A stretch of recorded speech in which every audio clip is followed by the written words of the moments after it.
Oh, I guess that ended. Here today, we are We are gathered today to talk How's it about going? people. Yeah. How's it going, Louis? Hi, guys.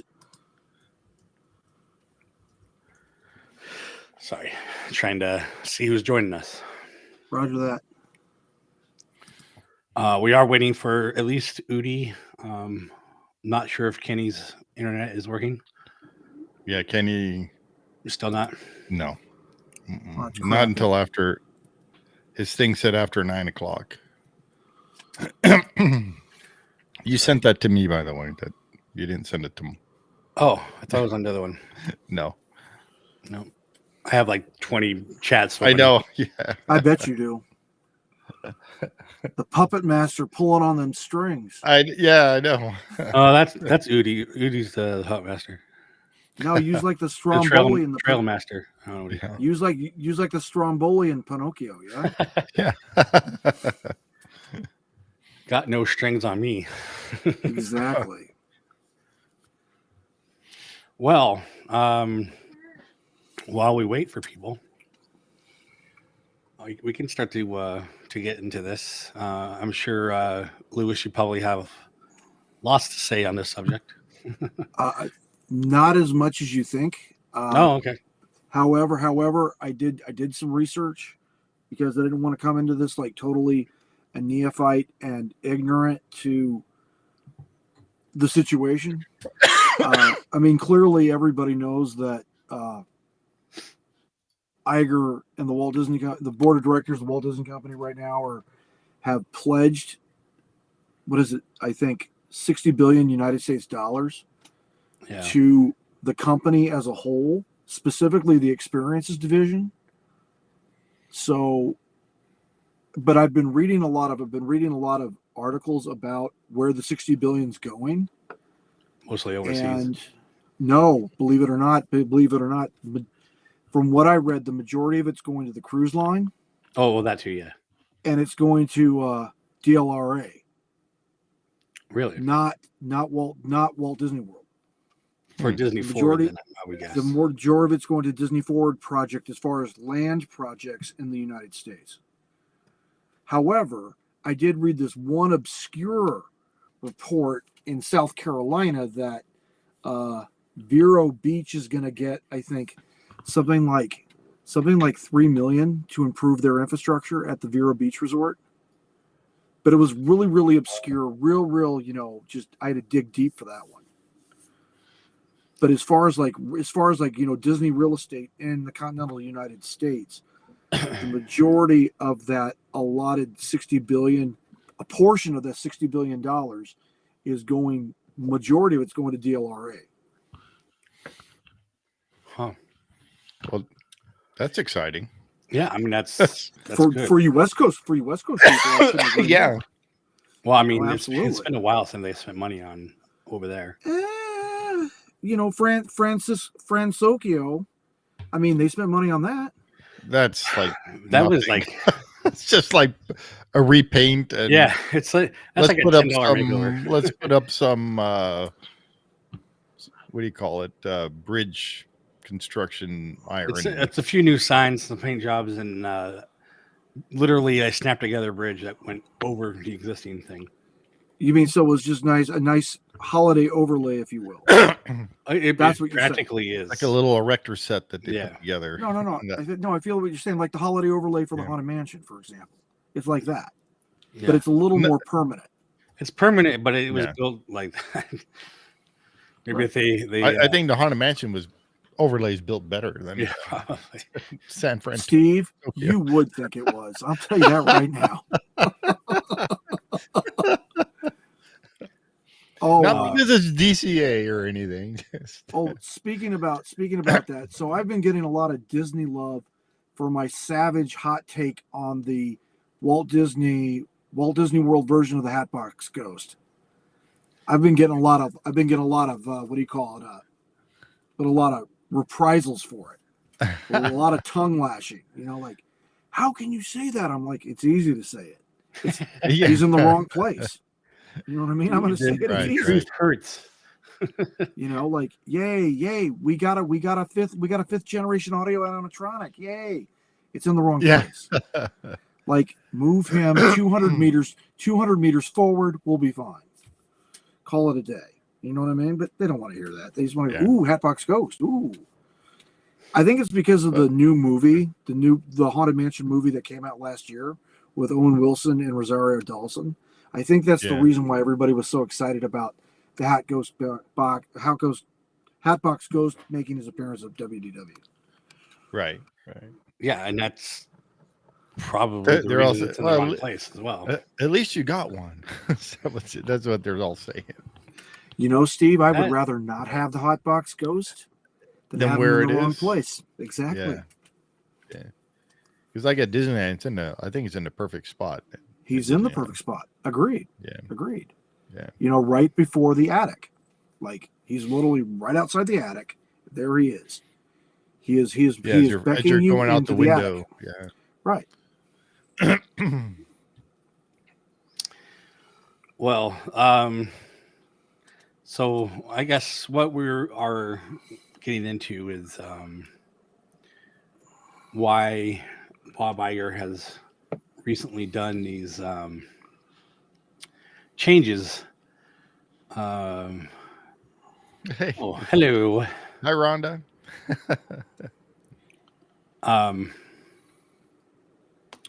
Changes that he's done basically in the last couple months, and I guess what I'm getting at is that he's doing it because he was a little worried that pelts would be coming in, and you know that's why he sent out the thing about telling shareholders how to vote, and you know all these changes keep coming in. Right. It happened, and this happened last year when Peltz was trying to come on board, and yes, Peltz was saying I want to do this and this and this, and then all of a sudden Disney starts doing the same stuff, and then so Peltz back off, and now here we are again. Yes. Peltz says he's going to do some things, he wants change some things, and now Disney's doing the same thing. So I mean, if you're only going to change stuff when you feel threatened, you shouldn't be in this position, like we need somebody who's going to constantly look out for the best of the company and the best of the parks and everything, so Iger's doing something a little too late, but I mean, I guess he's moving in the right direction, but I don't really care. Yeah. He needs to go. So on that note, so clearly everything I've been reading about this is that it appears, according to released press reports, that Iger's concerned about the April 5th general meeting. Right. This is when the board is going to vote, or I should say it's the general shareholders meeting where the shareholders are going to vote on the board. And Iger has been doing a lot of both internal and exterior lobbying within the Walt Disney Company to ensure that he will be maintained as the CEO of the Walt Disney Company, along with his chosen people. There's this one guy from Nike that the current CEO of Nike that he's trying to get reelected to the board, and I believe what financial organization was the other guy belonging to? Some big one too. But anyway, I mean, no, I just found this out by reading about the interview from the Hollywood Report. Well, not interview, but the article from the Hollywood Reporter about, and this was on March 5th, that Bob Iger was at the conference of Morgan Stanley in San Francisco, and he literally said that Mr. Peltz and his proxy are a distraction right now for the company because it's taking away the direction with which Bob Iger, speaking for the Walt Disney Company, wants to go in. So I don't know. It's a lot of doublespeak. And then I read the big article from the one put out from the Walt Disney Company talking about the strategic direction initiative and how they want to do serious capital investment in the experience division and how they're doing a major revamp, I guess, of the studio, and this has to go back to the whole MCU and how they're modifying the MCU again.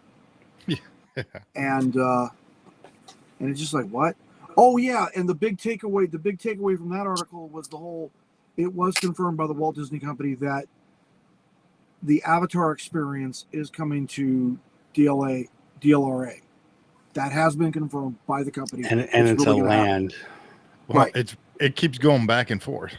Yeah, well, I mean, they confirmed it though. I mean, but they actually physically confirmed that yes, we are building Avatar. We are building it in California. Have at it. So it is a land then. it's a land. Yes. They specifically said. Because before Iger kept saying it was a land, but the company said no, it's an experience, and going back and forth. Right. So, but I mean, it has been confirmed that it's going to happen, and it's probably going to be a part of Disney Forward. Right. Well, that's cool. Meaning in the land area adjacent to DLRA. Yeah. That's where it's gonna, like in the hotel complex. Yeah. You know. Yeah. That area. How's it going, Udi? Good afternoon, good evening, gentlemen. So you just got done with your podcast, huh? Yeah, about 30 minutes ago, and I had to run out and come back. I'm like, oh boy. Yeah, Mark is probably still driving home, to be honest. Yeah, he said he's not going to make it. So yeah, he's like, I don't know if I can make it. I'm like, well, he actually came to record here, so I'm at home. So if not, the shoe would have been on the other foot. I'd be like, I'm driving home. Yeah. But yeah, no, but I stepped into an interesting spot. I came in an interesting time. What are you doing about Bob? Huh? What about Bob? Yeah. What about Bob? What about Bob? I should have called it that. Yeah, we're just getting into some of the things that he's, started changing, which we talked about. Basically restructuring again Marvel stuff. I mean, I guess they're backing off on a lot of the movies, and said they're going to do like one or two bigger movies a year or whatever that means. Well, I think the one thing that the one takeaway I think in general that you can take from we'll go with the Marvel is I think these are small indicators of them recognizing that the path that they've been on isn't working any longer. Now, I heard Lewis. I walked in when I came in the room. I heard Lewis something about doublespeak, and I'm kind of like, okay, well, I don't know where I'm coming in, because Bob Iger, unfortunately, and it isn't solely Bob Iger. It's kind of like a corporate thing to have doublespeak in there. So, as far as Marvel goes, I think that has been underway for a little while. That's just my feeling, my suspicion that they're recognizing that this isn't working. If you've been paying attention, rumors coming out of Captain America 4, rumors coming out of the Daredevil, the shooting for Daredevil, what the actress for She-Hulk said. Also, now that with the Marvels, looking at what happened, and now the rumblings are beginning that Brie Larson, she's the one saying, I don't know if I want to come back. So I think, trying to kind of dissect what's going on, I think definitely the Marvel retooling has been coming for a while. So we'll see. I'm kind of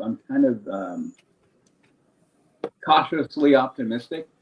Right. That it's going to begin to turn it around. The delay with Blade, the other thing there, backing up Blade.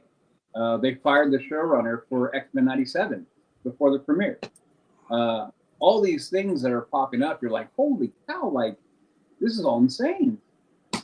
But here we are, and it has to point to something, right? It can't just be, I don't know, I don't believe in coincidences. I don't think it's something that, all these crazy things are just happening right now, Yep. Well, I mean, I understand, like, there's been bad publicity on movies and bad ratings and Mhm. obviously not making money. That's been happening for past minute. few years. I mean, I think they're hoping Deadpool's gonna kind of Well- help pull them out of. No, I agree with that 100%. Have you heard the rumors around Deadpool though? No. Of what they want to do with the character? And with Oh, the movie? great. Uh-oh. No, this is actually good. Oh, okay. I heard it. I'm like, oh man, obviously rumor and speculation. It would be Yeah. great if they did it. I don't think they are. To be 100% real, it would be great if they do what I heard, what some people are rumoring it to happen. I swear to you, I will leave that theater with probably a bigger sense of joy than I have in a long, long time. The idea is that they're going to use this at the what is the organization that has to deal with Loki? The Oh, the yeah. TVA. Yeah. TVA, right? TVA. Yeah. And so if you look at the trailer, he's in the TVA. And a lot of Right. people are like, oh no, Mhm. they're going to do multiverse, blah, blah, blah.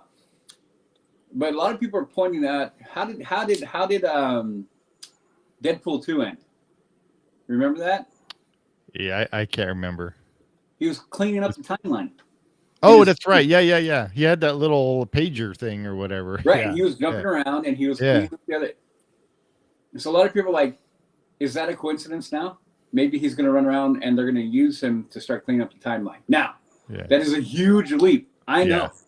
I know.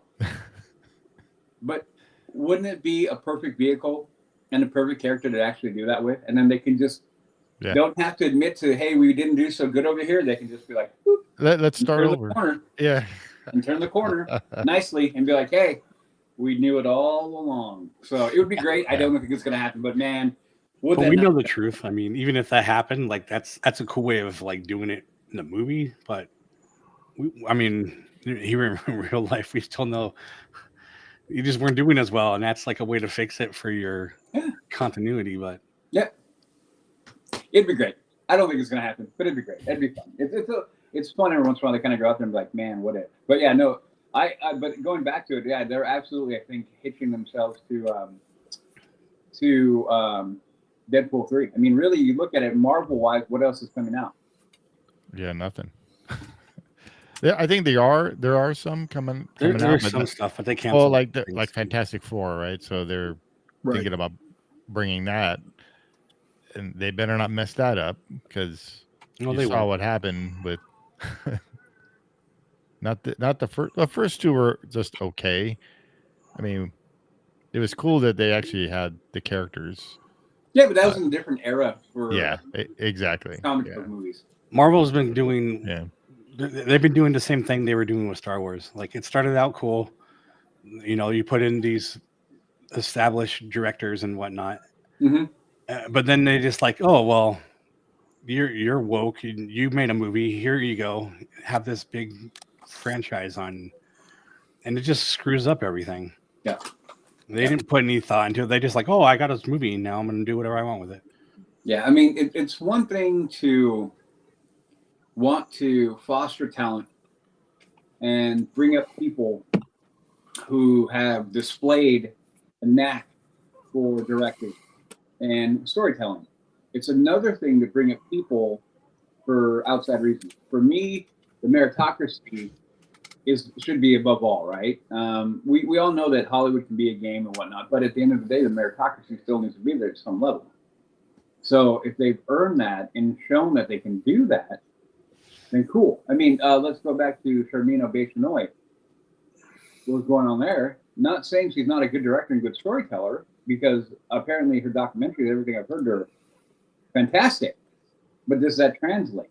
Does that translate over to filmmaking at that level? And that's always an interesting question. I don't know if it does. Yeah. I mean, clearly it didn't. I mean, you can't just be like, oh, I made like one or two good movies and, here's this whole thing. It's like Taika Waititi, like they just put him all over the place and like he was funny and then now it's just like it's way too much. It's just nobody wants him anymore. Yeah. It's the same thing. But this whole conversation goes beyond, just the movies. Like, Well, yeah. I just want to point out like some things that I wrote down what Iger has done, and we can pick and choose what we want to go on. All right, go for it. I mean, you hit on some, like the firings that he did. Mm-hmm. I think there's been like 3 or 4 high-profile firings going back to the diversity. I forgot what her name was, but yeah, she quit. Well, The one that was in charge, right? Yeah. Yes. She's the one that was like, "Oh, I can do whatever I want. I can blah blah blah." Yeah. But yeah, Disney actually came out, or Iger, I guess, said that they were done pushing agendas. Mm-hmm. Get back. They would be focusing on the parks with the money and all that, or at least they say they are. Offering stock buybacks. They got this Epic Games deal, so they said they would never really get into doing video games like that, but that's going on. You want to say something?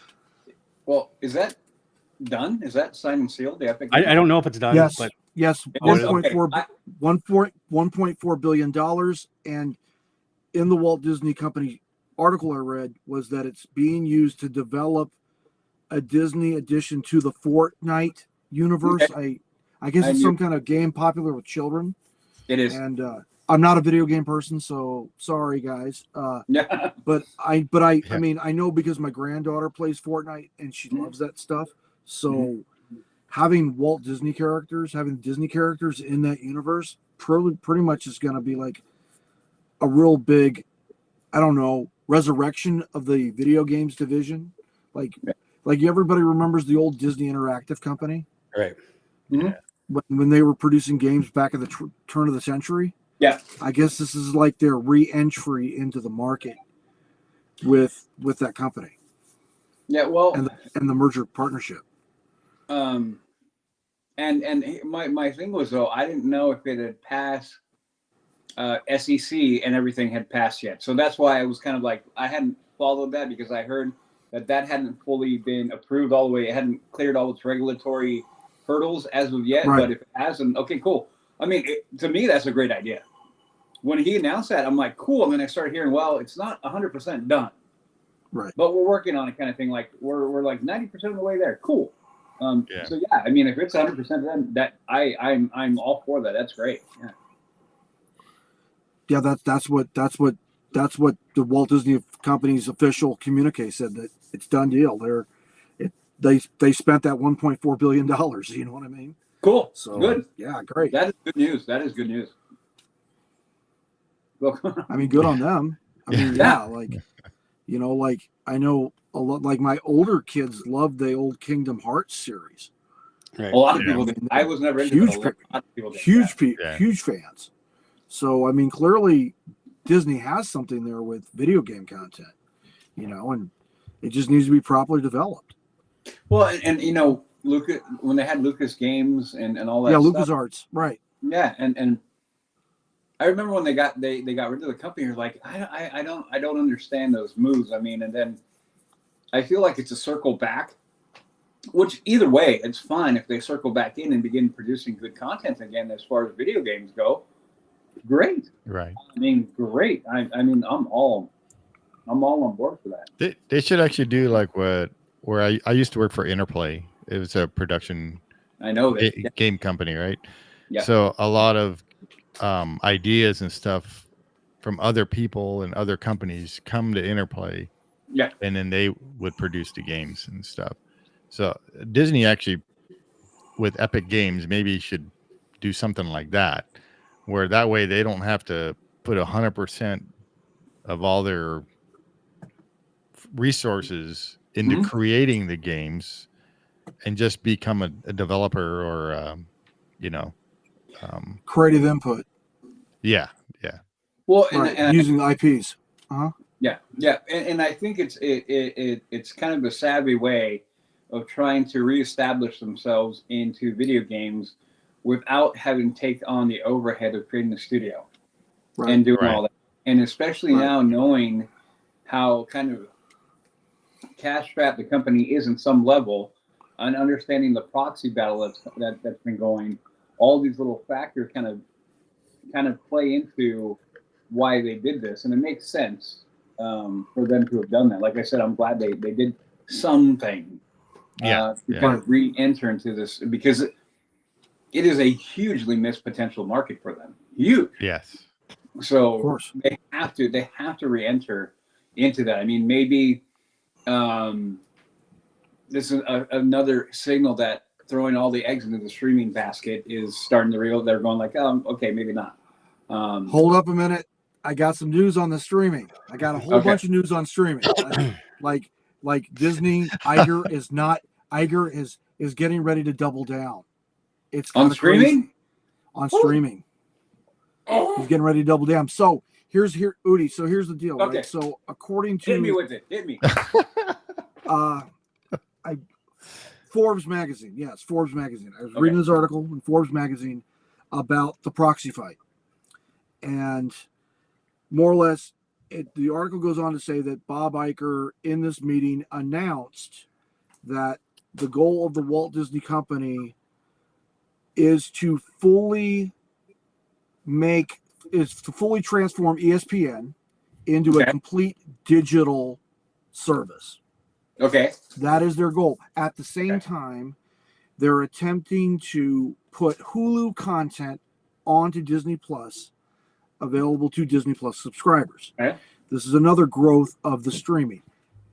And then also that they're talking about a partnership with Hulu with Warner Brothers Discovery or Discovery Warner, and who else? Who's the other company?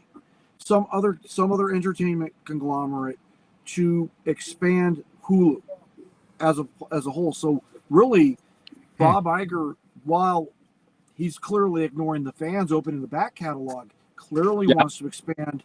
Clearly wants to expand the streaming options available for the Walt Disney Company. I thought they were gonna. I thought they were gonna sell off the ESPN part. No, they say that is a jewel of the Walt Disney Company. Wow. Like Iger says that ESPN is uniquely positioned in the world of sports to provide coverage on sports no one else is covering in North America. Well, yeah, all the soccer games America. Nobody wants to watch. I'm just saying, look, agree or disagree, that's fine. I'm just telling you what I read in the article. You know what I mean? Yeah. But that's what he was saying, was that they're uniquely positioned to capitalize on the streaming revolution. And that's why the goal of the company is to completely digitize ESPN. Well, I do remember hearing something about that. My point of view on that is it makes sense when you add one more layer into that. And that layer is ESPN Bet. So I think that goal is to try to tap into the market of the gambler.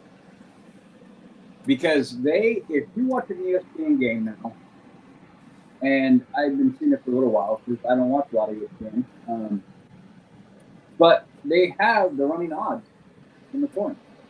You're literally watching the running odds for the game that they're televised. And I'm like, oh, okay, doesn't this seem weird? Anybody else? I mean, it may not be weird to anybody else, to me. So I get that point of view.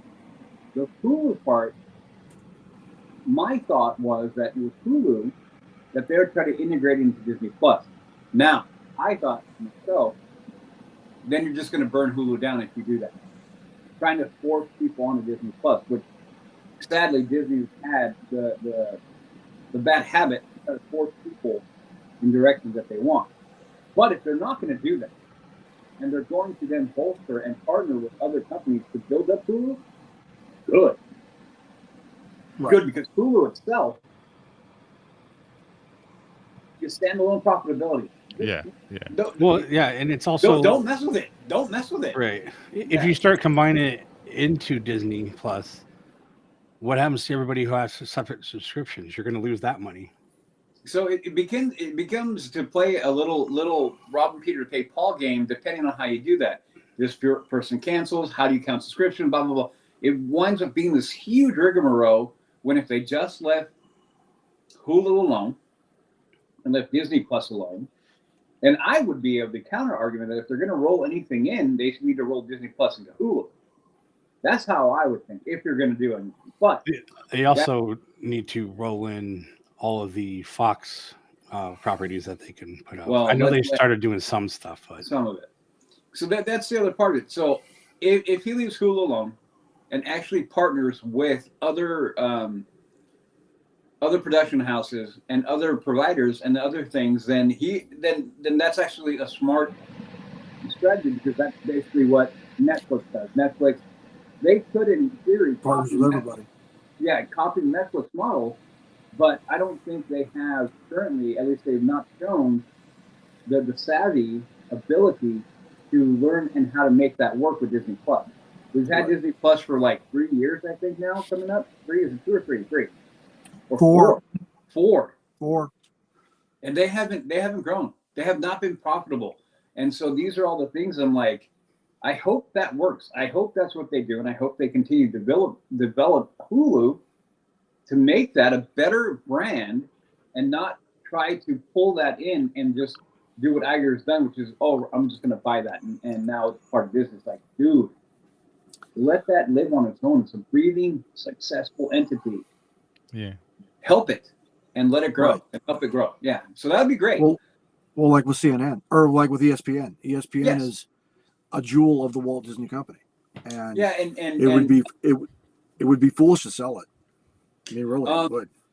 Well, I agree, and I think this is them trying to capitalize again with the streaming, and trying to get that, because ESPN does have rights to some football and things of that. So here in North America, NFL is king. NFL is king. Yep. Of course. Yep. Yeah. Of course, but like CBS and NBC Universal pretty much have the, I'm not going to say monopoly, because you have the Fox network that does occasional broadcast of games, but it's CBS and NBC that are dominating that current live broadcast of games. ESPN is only Monday night football. What do you call it? Along with the, what is it? DirecTV Sunday Ticket option. Yes. If you're into NFL, you know what I mean? Yes. So yeah. So yeah, and he's not going to want to give up that part of that market. Hell no. I mean, it'd be foolish. It'd be absolutely foolish. So anything that he would do would have to try to bolster that and making Hulu or ESPN a better option than Fox or CBS, or NBC.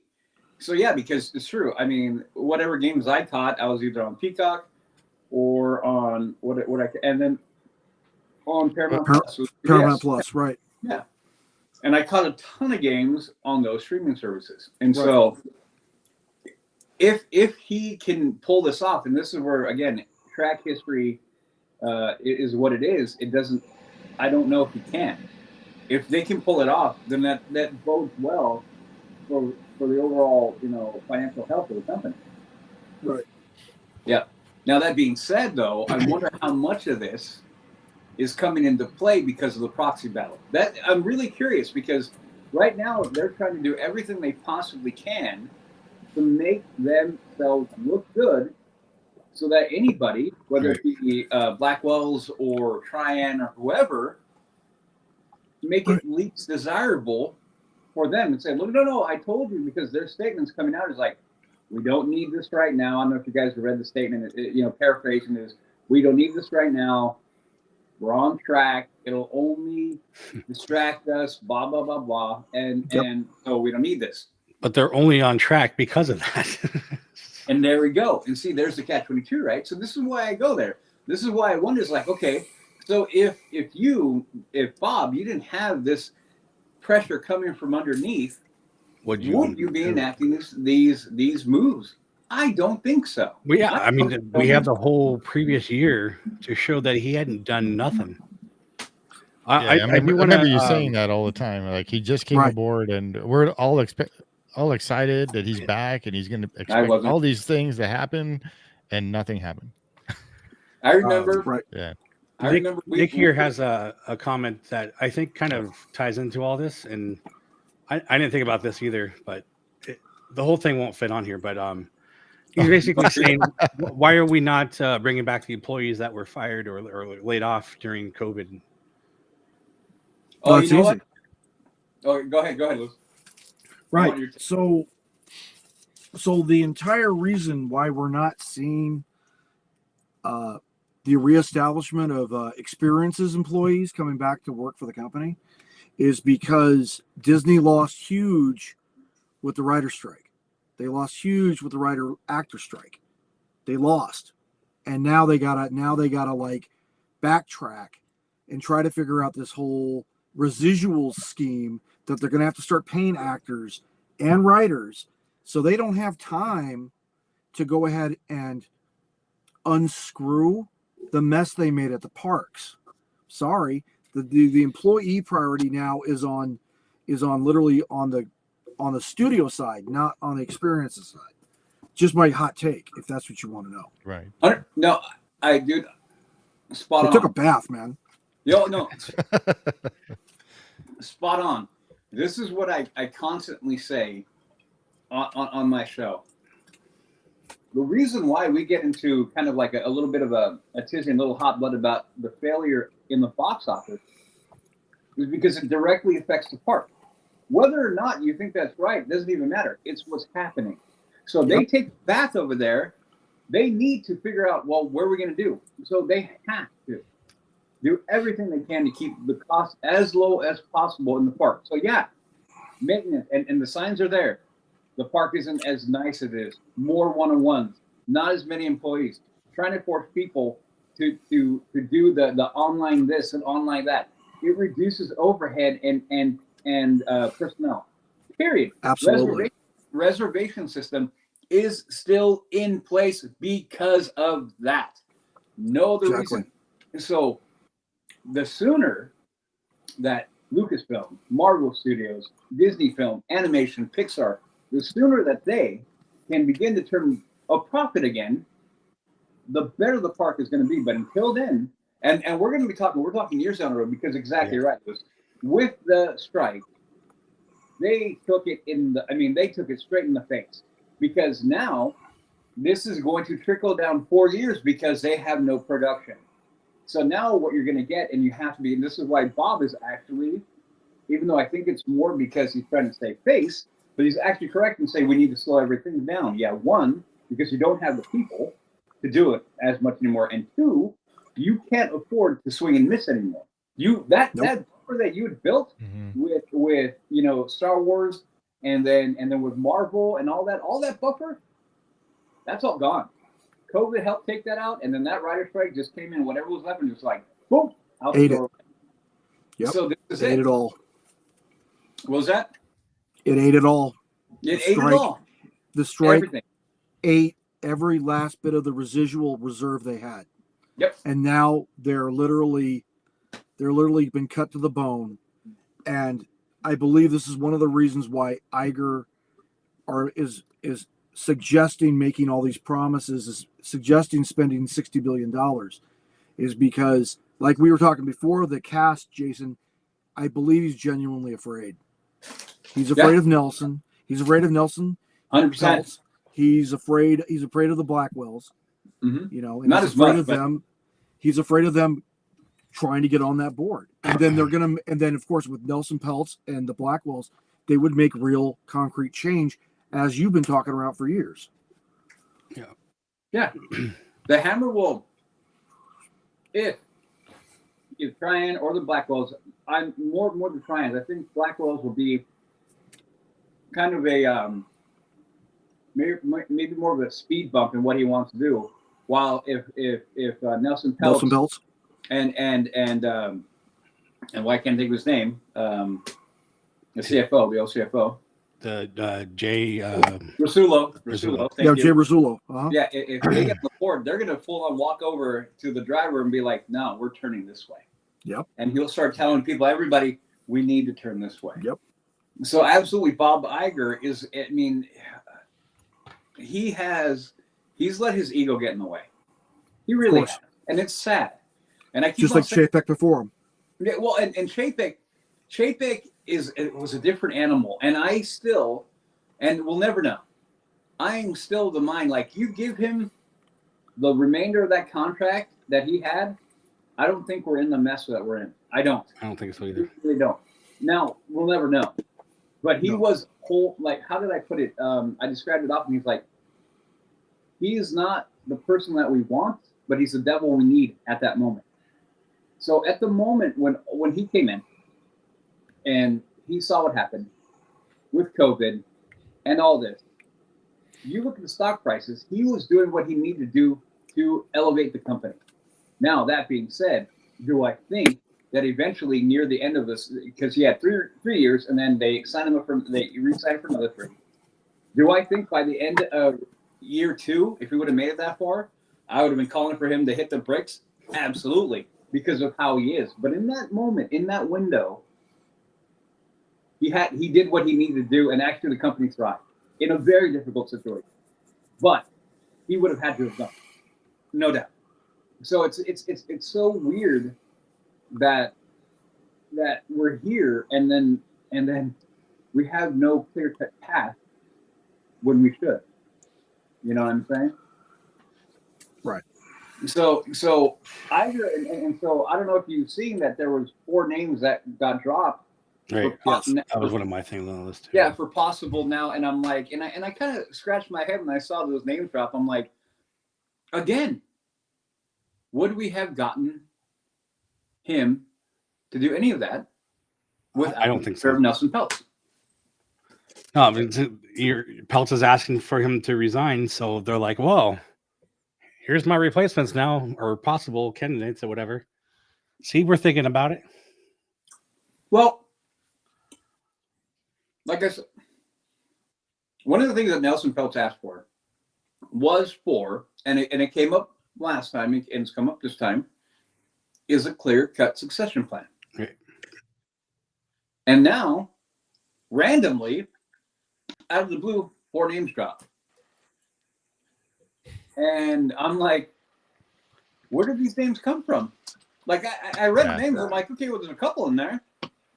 Kind of makes sense, but this was odd, right?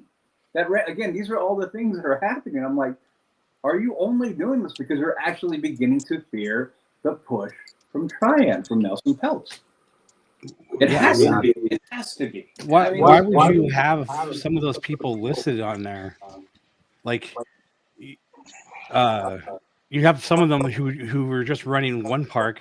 You kind of put them, a little up in the next position up, but they haven't had time to sit there and develop yet. And you want them to run the whole company? Like, it's the same thing they did with Chapek. Yeah, I mean, you gotta have people in experience. And we said Jay was already a CFO, and Peltz has run other companies. Like, I mean, there's people that could run it better, and you're just like putting names out just because, Yeah,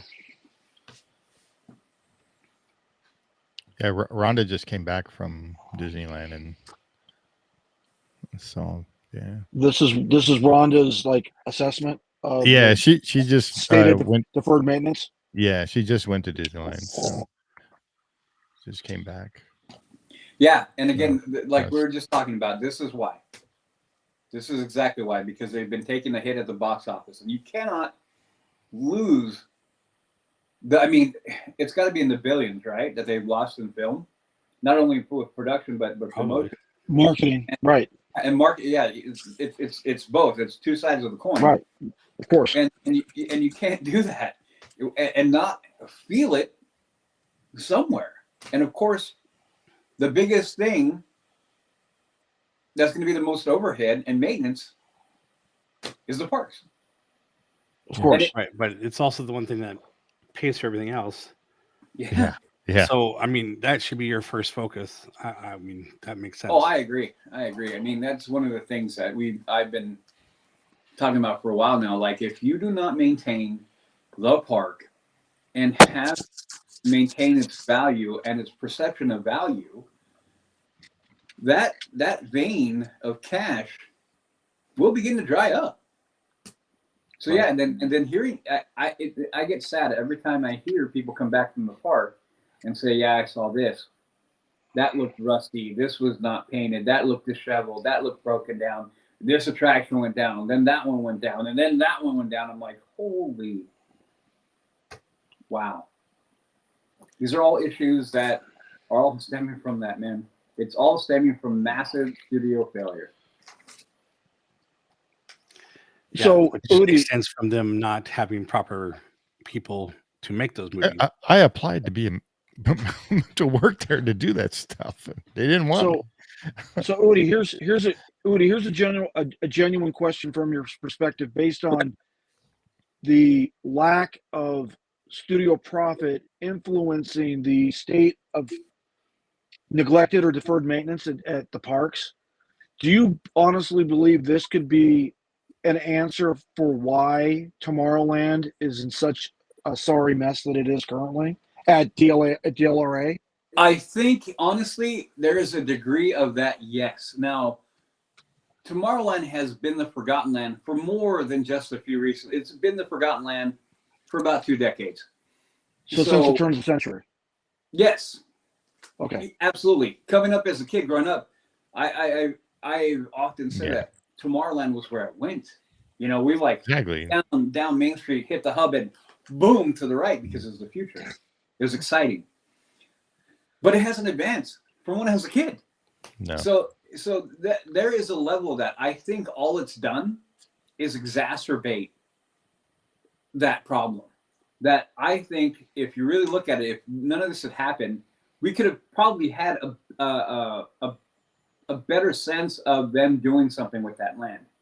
But you tack on what's been going on now for the last 5 years, forget about it. Tomorrowland is going to sit there. Yeah, I think they're going to another decade at least before anything you hear a piece of something happening. So I think they're going to focus on Disneyland Forward first, well, do all that, and then do they Tomorrowland. They have to at Yeah. this point. I think they would rather make a third park than mess with Tomorrowland. Yeah. Yeah, because to them now it's going to be the question of like dollars and like, well, okay, Tomorrowland's already there, and if we do something with Tomorrowland, is that really going to draw more people? This is where I go. Yes, exactly. Yes. But they don't see it that way, and the sheer neglect of that land over this time proves to you that they have it. And this, I said it for a long time now. I actually have this. I should find my T-shirt. We actually made a T-shirt for our shop that says "Make Tomorrowland Great Again." Yeah. I will find it. I'll take it here. I'll find it. But because they have, and I said it a while ago, and all, like I said, with all them taking a bath in theaters just exacerbated it. They have not had a clear-cut idea of what to do with that land. They tried the movie. They tried to go the route, the classic, like, well, create an IP. Maybe it'll hit like with Pirates, and then we'll get a reinfusion of interest. It didn't work. And then they kind of went like, I still think it. Tron. They should. Well, I still think it needs to be that movie. Hold up, but let's go back to Tron though. Tron is how old? Now? Well, the original or the next one? 1980. What was it? Yeah, the original. 1982. Yeah. Right? Yeah. Think about that. 40 years. And 42 years. We're going to bring that into the park to infuse it? Really? I've said often, if they want to infuse Tomorrowland, they need to create a brand new IP around it. Something about Mars, exploration, the future. Elon Musk is, this week was sending massive rockets into the sky. How are they not capitalizing on that race right there? So, yeah. Because, that's the issue with Tomorrowland that we're always talking about, is you can't focus on the future because the future is always changing. Either going to come or it's not going to be what you want, and so you're always going to change it. Right. And then, oh, by the way, I didn't mean to sidetrack the discussion into Tomorrowland. You know, that's how this works. Yeah. You know, but it's just, I keep noticing that if the company's going to circle the toilet in the box office, and it's the parks that's keeping the company like solvent, then why not invest in doing Tomorrowland 2055? Like, to me, and I think to a whole bunch of fans, it's a no-brainer. I mean, look, everybody on all the YouTube content creators that focus on DLRA have all said the same doggone thing. Bring back the Wedway, rebuild it, have it circle the land, right? And possibly start branching out from Tomorrowland Transit Station out to Mickey and Friends, out to Toy Story parking lot, out to all these other places to facilitate ingress of guests, like you do with the monorail going from the Disneyland Hotel complex downtown Disney to Tomorrowland. Yeah, but do it for multiple locations with the Wedway. So I just commented on LMG Vids's tram ride video, and I was like, tram is so much better than taking that bus to, you know, when I said, when I take the tram, I feel like I'm going to Disneyland. If I take the bus, it feels like I'm going on a cross-country trip or something.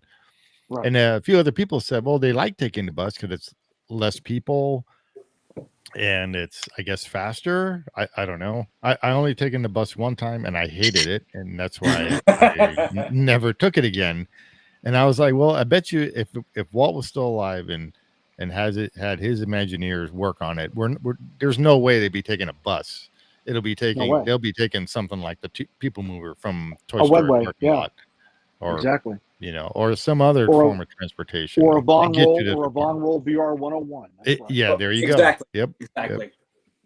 Yep. And not a bus, a city bus. Way, that's I've talked to Ron Van Roll. Right. We talked to him a while back, and he basically hinted that there's something in the works. He couldn't say anything, but he left a heavy hit. We're like, wait, what? Wait, what? Right. He's like, you can't say anything else. I was like, yeah, Robbie Van Roll. We had him on the show. Maybe I don't know. Yeah, I vaguely remember you mentioning that a while back. Yeah. So you know, because that goes back to the roots. And it would be amazing if you did anything like that. And you start hauling people in, moving them in. It changes the game. You know, and maybe that's the thought with Disney Forward. Maybe they can go like, hey, you know, we can use this kind of stuff and begin to connect back in to the way it was before. You know, because remember, I mean, Walt had the thing of innovation, right? I mean, I don't know how many people are like, ooh, it's a thing, but you don't, you know, it's a Skyliner or something, you know. But where do you see that? You don't. Yeah, you don't. You don't. I mean, that's why the monorail is unless you go skiing or something. Well, yeah. Well, you know, other than Walt Disney World, where it's a major form of public transport. Yes. Right. And you know, and this is where I don't understand, because here we are in California. I'm in California, and the push is for mass transit, green energy, all that kind of stuff. Of course. That would fit into the concept 100% if they began to maneuver to that and begin to move people in a mass way in those kind of things, whether it be, you know, an extension to a monorail add-on, or, you know, a Skyway, anything like that. That would create another sense of adventure, like you're riding into the park and you've already begun before you're even through the gates. And I think that's one of the things that's been kind of lost as of late, because you don't have that anymore, at least not in Disneyland. It's more like you just like have the mundane walk down the street or whatever, or you park off wherever and then you take a tram and you're like, okay, this is not fun. Because before, coming up, when they had that one before they put in DCA, you would drive up, you know, and you're like, there's you would drive, you see that giant sign on Harbor Boulevard. Yeah. Right. And you knew where you were going. Yes. Right. Yes.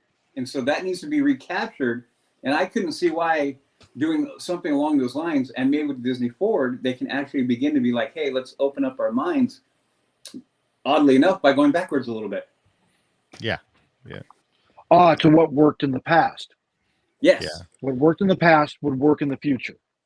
Yeah, and so this is where I have this huge thing about, like, why do you guys want to get away from things that work just because they're old? Yeah. Like this, like, I mean, without going off a tangent, just this is why I have this huge issue with the dependency on the phones, and now with the Magic Bands and all stuff. Stuff wasn't broke before. Don't make everybody do that. Well, hold up, Udi. In defense, you answered your own question like 7 minutes ago when you said the entire reason for all this automation, for all this innovation was to cut staffing. Yes. You said to automate. I mean, I distilled it as let's automate the bejeeber out of it so we don't have to pay human beings. Yeah. And so we don't have to bring these employees back. We can leave them out in the cold for the duration. With the new, now with the new ticket thing or the turnstiles. But that's my counter. You're right. That's the rationale behind it. But this is where I go back to is like, but the human touch of a cast member and them being there, you need to make it where you have both. I would dare to say that majority of the people right now, if you're like, well, how many times are you sick of the automated, like, numbers, hit 0, hit 2, hit 3, hit 0, hit 2. I'm like, let me hit 0 to get to the person.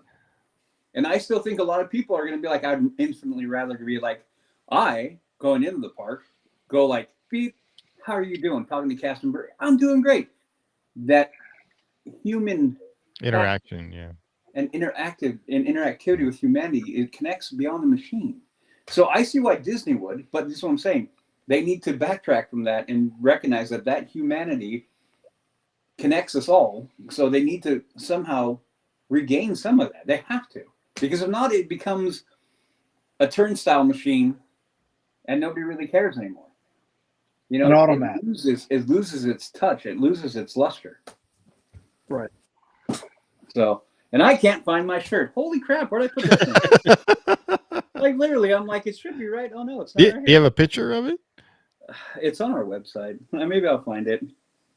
Oh, I know. You can share the website. The screen? Yeah, the screen. Or you just link it. You guys, you all need one. I'll take one. I found it. Oh, cool. It's backwards. Yeah, you're mirrored. You're mirrored. Wow. Here. Yeah, that's better. So you kind of get the idea. Yeah, that's cool. Right. Excellent. Yeah, so that's what we've had and we did this in 2017. Who designed that? Mark did. Yeah. Yeah. Looks cool. Yeah. One of my favorites. Yeah. You can find that on our what's your website? leavingtodaypodcast.com. It's on TeePublic too, but you can straight link it to that. To the website. Right. Yeah. Cool. So yeah, Excellent. we've got a couple throwbacks in there. We do have one inspired by the old marquee too. Oh, nice. The old marquee. Oh, yeah. We're talking about the sign. Like Jason's laser cut signs that he makes at Interactive Realm. Yes. Right. Nice segue. You're welcome.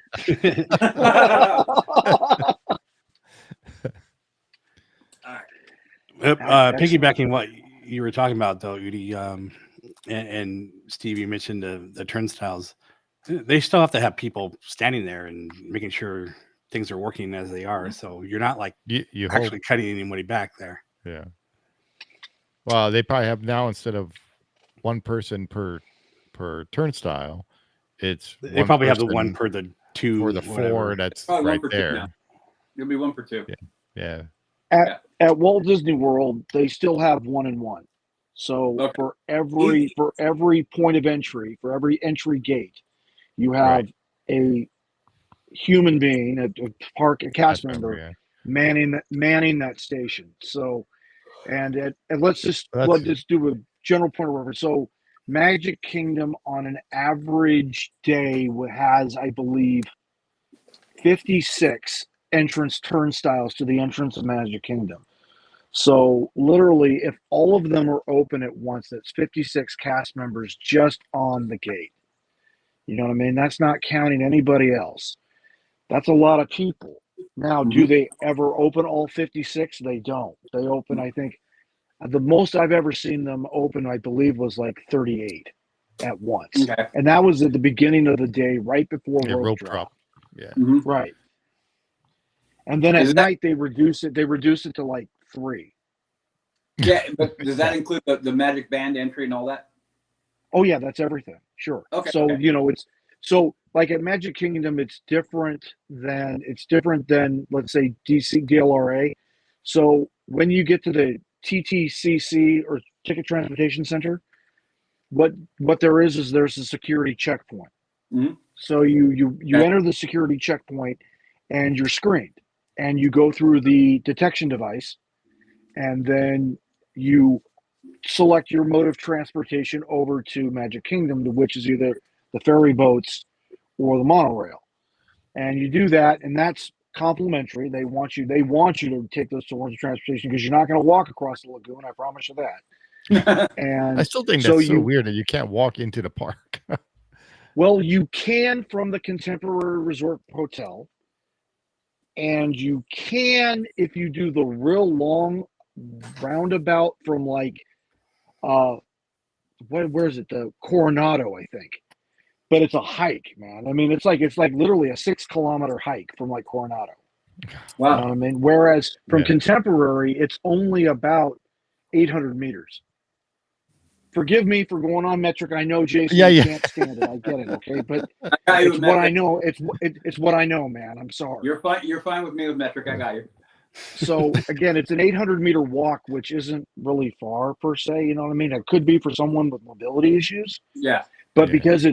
because the grade is at less than 5 degrees or 5 degrees, 0.5 degrees, it's almost Yeah. flat. Yeah. Yeah. almost. That my you point- can my- you could actually doggone crutch it, or you could either MC or ECV device negotiate the course from Contemporary to the Magic Kingdom. Right. So that is a way you could walk from outside the park into the park without using Disney transportation. You know what I mean? Mhm. Yeah. But like I said, the most people like ferry boats, monorails, right? You get to the monorail station or you get to the ferry boat landing, and then you walk up to the entrance turnstiles, and then they finger, you know, you hit your magic band and or your card up against the first unit, and then the second unit you biometric scan, and then everything flashes that whole spinning thing, and it turned green, and then you walk right through the Joker. Right. You know what I mean? So Have a good day. curious about the expedient. Have a magical day. Yes. Yeah. Yeah. And so has that sped up entrance into the park at all? No, because at rope drop lines go back almost 75 individuals deep. Yeah. Okay. Because At Hollywood Studios, it's worse. It goes back 150 individuals deep. see, because Wow. they've begun to put those turnstiles into Disneyland. Oh no! And it was a thing. I'm like, okay, because they announced it at the end of last year. They filed permits to put them in. They're in Right. now in DCA. Yep. At DCA, yeah. And I'm like, okay, is this really going to speed anything up? And I'm like, no, I don't perceive why it would speed anything up. And if they're not going to remove the cast member from being there, why? And that's Yeah, Oh, because your card or your magic band will screw up. That's why the human being's there, because the human being has a. Do you know what a Dell Workforce is? Mhm. The device, right? Because Yeah. I use the Dell Workforce at work. Anyway, Okay. it's an armored tablet, right? Yeah. That's more for everybody who doesn't know what a Dell Workforce is. That's what it is. It's an armored tablet. Yeah. And it's there, and what they do is they mate your card or your band to the Workforce, and they unscrew you right there on spot. You know what I mean? So you get into the Yeah. park. Yeah, but And all see, they're this- doing, No, go ahead. so how they do it is, I mean, clearly the Workforce is on Bluetooth, was on their like employee, the cast member side of the Bluetooth veil. And Yeah. so they're automatically getting like checking the database, checking the reservation, making sure your card is mated to your biometric, and that's how you're getting in. You know what I mean? Does it speed things up? Again, Hollywood Studios, 150 individuals deep, man. Yeah. Not that fast. I think it slows crap down personally. So Yeah, so but they're using it to like track you throughout your park and what you're spending and all that. So this is them, where I'm- it's worth it. To a way, yes. because I'm like, so why can't I just have a ticket? Yeah. I mean, you can, but they're still going to take your picture, and they're still, you know. That's what I'm going. So that's what I'm saying. Yeah. All the mask of like, well, it's innovative and blah, blah, blah. I'm like, no, it's not. Like, that's kind of my point. It's like, no, you want to track us. Right. I don't know that they said this. Like, well, we really just want to track you. Don't try to sell it under the whole thing about convenience or look at the cool tech and blah, blah, blah. I'm like, no, you want to track what we're doing. No, I understand. I mean, you could say Yeah. that you're doing it for public safety concern, or you're doing it for security concerns. That's why you're doing it. And I don't think anybody would really have a problem with that. No. Other than, like your rabid libertarian privacy advocate types that clearly wouldn't attend something like that. Yeah, I have to start. You know what I mean? I With said this respect when, to libertarians. Yeah. I'm not a rabid, but I'm definitely more libertarian leaning. But that's the point. But yeah, so this is what I'm saying. Just be upfront with this. This is why I get a little frustrated. I'm like, oh man. I'm surprised when they made Magic Keys that they didn't physically make Magic Keys with the Magic Band like tracking built in or whatever. That actually. I think it's because I think you wear it around your neck, you know. I think it's because there's not enough surface area on the key to fit the actual chip. There would be. You know what I mean? If you designed it right, the key has a little section at the top. You could have like a giant D in there, or put that thing right. Oh no, There's ways around I understand. I mean, I understand that, you know, if you wanted to go like next level and go with an actual implanted chip. Yeah. Mm-hmm. I mean, it's only like, what is it? Chips it's only like on the Magic Band 5 can come nanometer off across. and just swap out the bands. You could just swap it out and put it in a key. If you really wanted to. So you're saying you can, like, I'm surprised that's not a thought they didn't come up with, to sell more plastic keys. You know? Yes. Right. Mm-hmm. But I don't know. We'll see. I think it's because they want to sell. I think they want to sell bands and keys, Jason. I think that's their thing. They just want to sell more. Well, let's talk about that side, because sure, the keys are still available. Yeah, we talked about it earlier. So I mean, why did we go through all this bullshit before, limiting how many times and how many? Like, it's been a year and a half since I've been able to buy a key, and I finally got one because now they're just for sale. Okay. You know, I could have went this whole year. So here is what my thought process was with this. And I don't know, because I don't know how it's going to go down the road. This is all predicated on it continuing, that they don't shut them off again. Okay? Because if they shut them off again, my whole thought process goes straight out the window. Okay? My thought is, if they have just now opened them up and said, and without any fanfare, like, boom, there you go. Oh, okay, cool. Back to the way it was.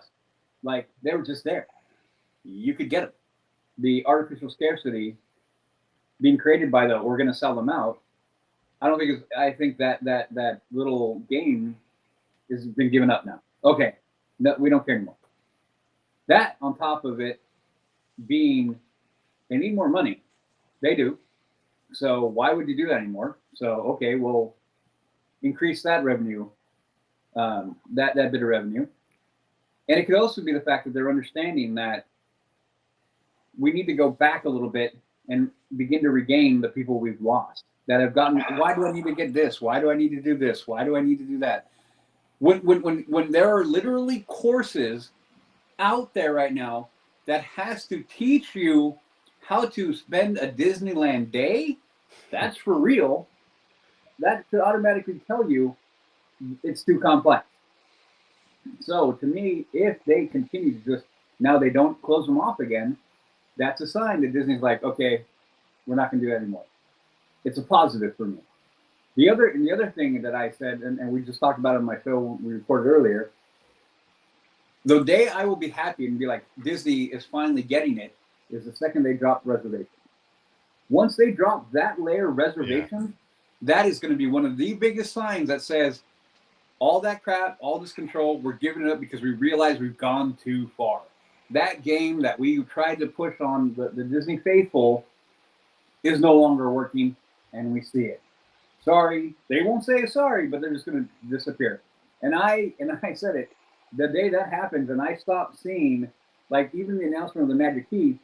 On the very tail end of it, it says with something about reservation. I said the second that bit of the sentence is removed is the day that I go, and I'm going to literally have a party that day, because it's a great sign that Disney is finally beginning to extract its head from its posterior, understanding what they need to do. So, right. if they close it off, if they remove the reservation, huh? If they remove the reservation, how do they control how many days you're booked ahead of time on your Magic Key? You know, because that's part of their deal with it. But I think they'd have to scrap that. Exactly. That's what I'm saying. That's why that's why it's huge. If they eliminate that, that is them going, have at it, ladies and gentlemen, have at it. And they're going to now. First come, first serve. Yes, exactly. You guys need to come in here. We're going to go back. Complaints about it's too full, blah, blah, blah. Nah, too bad. So sad. Like we said, there was never really a problem. Like, how many times have they closed the park because of attendance? You know, like stop people from coming times a year. Yeah. So I can't speak for DLRA, but I can speak for Walt Disney World. So for Walt Disney World, the Florida state fire marshal requirement for Magic Kingdom is, I believe, 78,300 and change, right? Okay. Once that threshold is reached, they have to close the gates for entrance, and then they can, once like so many hundreds of people exit the park, then they can open it again for the next few hundred to come in. And the only day they do this is on 31 December, per year. Like the only time they ever do it is 31 December, because I guess there's some big Florida thing about how you got to spend New Year's at Walt Disney World, whatever. You know no, same thing in Disney. Same thing in Disneyland. In DLRA? Okay. Yeah. But even then, like, I don't think it's full enough for them to close. It's super rare. That's why I think you can count it on one hand how many times it's actually been closed. Like I'm pretty sure probably the California State Fire Marshal is a lot more lenient than the Florida State Fire Marshal, so you could probably get a lot more people into Disneyland Park, than you probably could Magic Kingdom in Florida. You know what I mean? So, because my dad was telling me, like, back in the late 60s, you'd have 95,000 people in there. You'd have 95,000 people in Disneyland Park, like in 1965 and 1966, 1967. Yeah, I believe it. And my mother said that literally trying to negotiate, meaning to move between the Adventureland Treehouse, was Family Robinson, and New Orleans Square was next to impossible. Yeah, I believe because it was wall-to-wall human beambs. Yeah, I believe it. And this is before strollers, man. This is before wheelchairs. This is just standing, ambulatory, walking human beings. Yeah. And if the park is busy now, it's because of all the rides that are closed. Well, no, they have nowhere to go. So yeah, that was the other thing. Is like you got Haunted down, you've got Tiana's down, or whatever we're going to call it, Splash Tiana, and then on top of it, you have different attractions that are going down randomly 101. So going 101, that's going to funnel people back out. So and then you put the lightning lane on Pirates. Yeah. Right. Yeah. Like that knucklehead who took off his clothes on Small World. Yeah. Yeah. It's a hell of a and drug. Close that thing for like 3 hours, man. Yeah, I mean, I saw that video and I just put my head down. I'm like, oh my God. But anyway, funny enough, we used to have a segment which Mark will do every once in a while. And we read off the Anaheim police reports for Disney. The police blotter outside. Some interesting stuff. And some interesting stuff has popped up that has happened in Disneyland Park. But anyway, that's funny. But anyway, so back to it. Yeah. So I think that's going to be the big thing. Once you see reservations drop, that is going to be a huge positive, a huge sign going away. Over at Magic Kingdom, Did they get rid of the reservations already, or? It's Not still there, yet. but like after 2, it's open. Oh, Not yet. It's only between rope drop and 2. After 2, you don't require a reservation to enter the park. I think Yeah. regular tickets don't need them.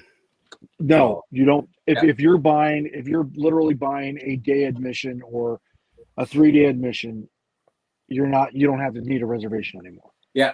So to I mean, me, like, when I heard that was me. It was like, okay, this is the beginning. This is the incremental right. removal of that. And then them trying to, the way I feel is like it's them trying to regain, like, well, this is what we used to do before. We had the reservation Right. system. So you need to build back that infrastructure that clearly got gutted. And then you got to build it back. So it's got to be incremental. But like, why not just take out the Band-Aid and like they think there's just going to be a rush of people like all coming in like every day. Clearly, the $128 a day? No. $128 a day? Hell no. No. And this is where I go to. This is them not wanting to relinquish that bit of control. They don't want to give it up. They got mainlined this huge influx of control. Who's going where? What's going to do? We can curb costs, do this, get people here, blah, blah, blah.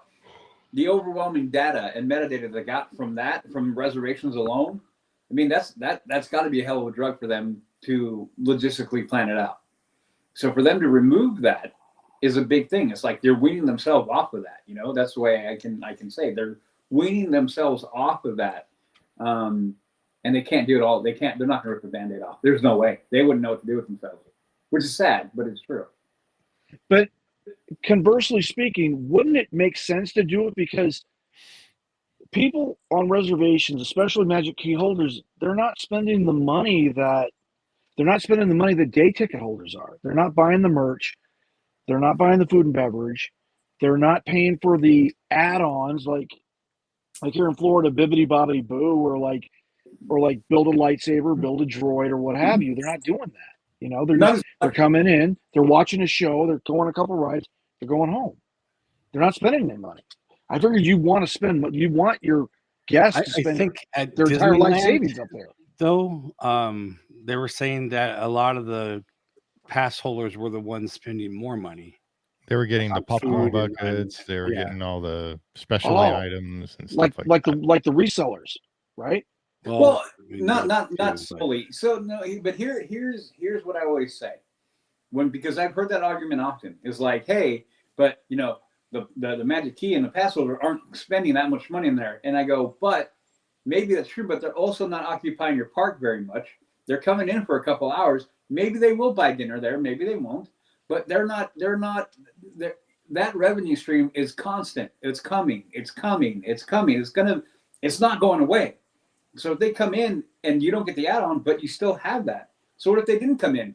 You wouldn't even get that residual. You wouldn't even get that pass money coming in. So I get that to an extent, but that's where I always go the other way. I'm like, but also you've got to remember, and this is the one thing that I've never seen any data on, and I wish somebody would do a study on, is like those pass holders, how many people do they go, you're coming with me? How many times have they gone somebody be like, I don't know, Disneyland, like, no, you got to come. And then boom, next thing you know, there's another pass holder. There's a person planning their next trip. I will give you a perfect example. I know this is anecdotal, but we had one of our listeners on. He lives in Colorado. And we had him on a couple shows ago, and he described his trip, what he does. He's a pass holder in Colorado. He goes twice a month. And he basically said, this is how I do it.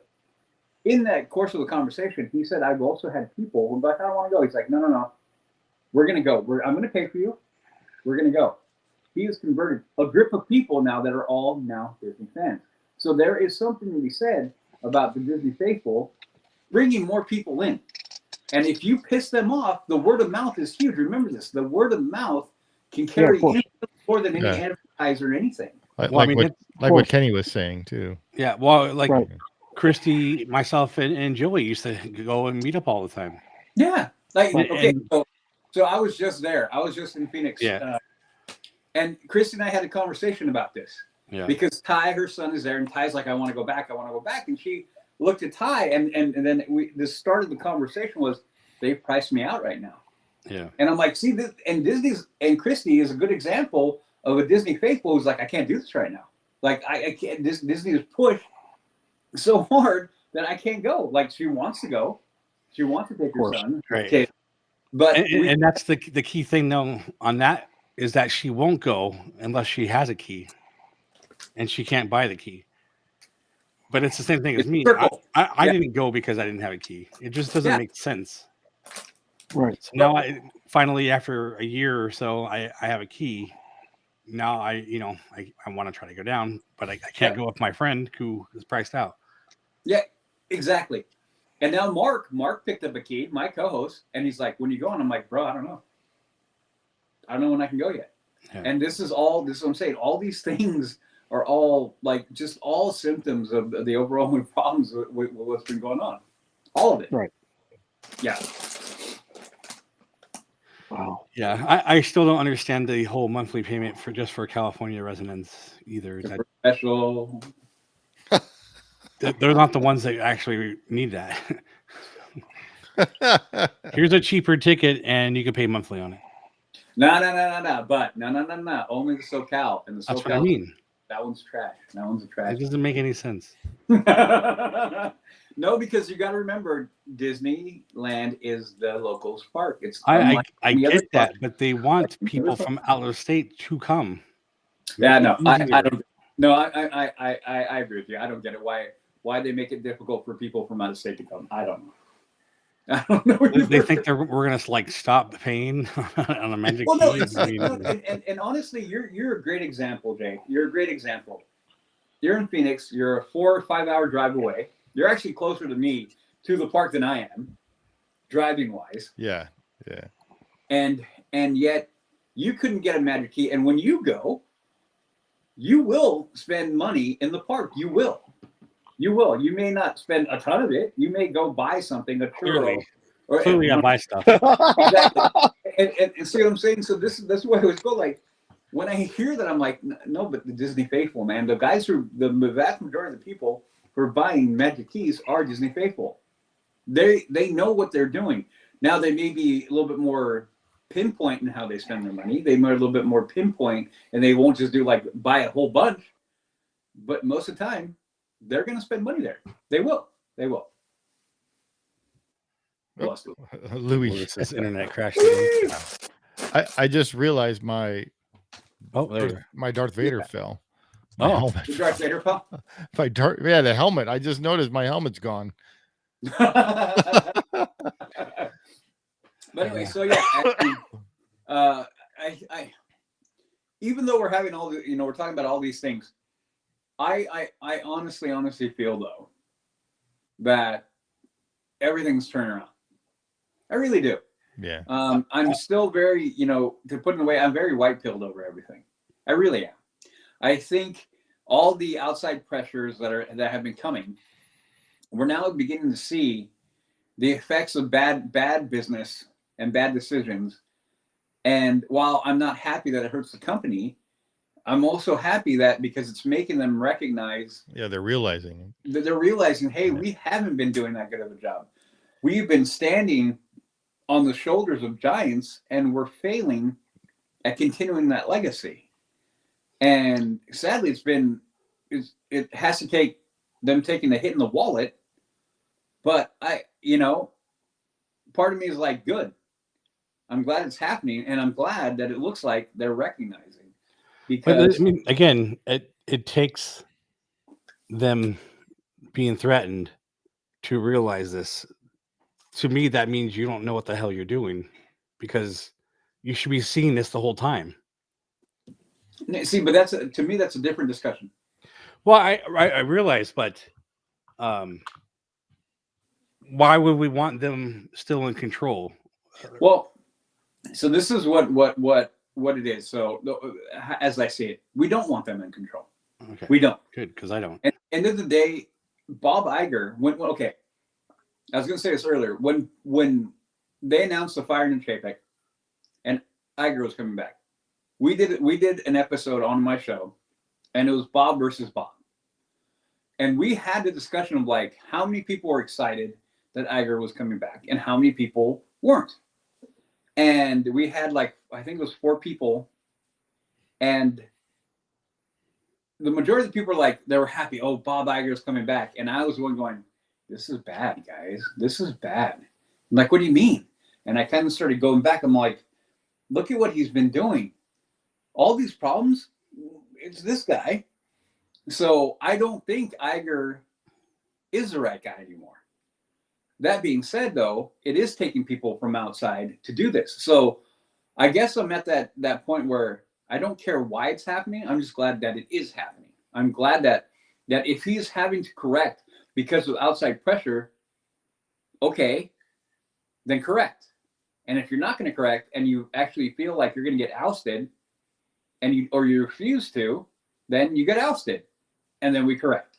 Right, but I'm more concerned that, you know, even if they get rid of Iger, we still have the same people on the board. Well, but I do share that concern, but I think this is where you have to look at it. But who's the ringleader? Honestly, I mean, who is the ringleader? No, it's 100% Bob Iger, and the way I look at it, it's 100% Bob Iger. That he has built that board to be. He's made it to encircle himself with a bunch of yes men. They don't push back. They don't come and check. They don't do what boards are typically designed to do, which is keep the company in check and keep the CEO in check to making sure he's not flushing the entirety of the company down the toilet. Well, I mean, if that's how it is, which I know that's kind of what I've heard as well. Mm-hmm. That's even more of a reason that scares me. Like we need other people on the board for sure. Well, no, and the way I look at it is that if they do, let's say remove Iger, if these people were nothing but Iger acolytes and Iger yes men, then that means they're susceptible to agreeing with whatever.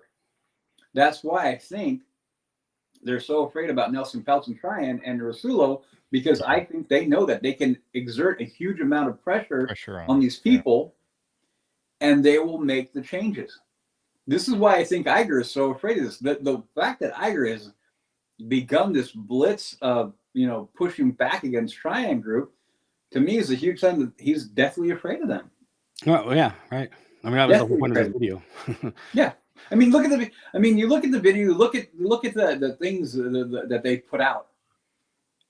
And I'm like, well, and I'm reading the stuff. I'm like, well, dude, that's not accurate. Like, what are you doing? Like, even, what was I looking at? We're not going into it, but they're being very selective in how they're trying to show that they're being profitable. I'm like, when you read it and you go into the minutia of it, you're like, so you're picking data to try to make yourself look as good as you can. And to me, those are all indicators that I think Bob Iger knows he's in some serious trouble. He's in some serious trouble. Yeah. No audio, Lewis. Can't hear you.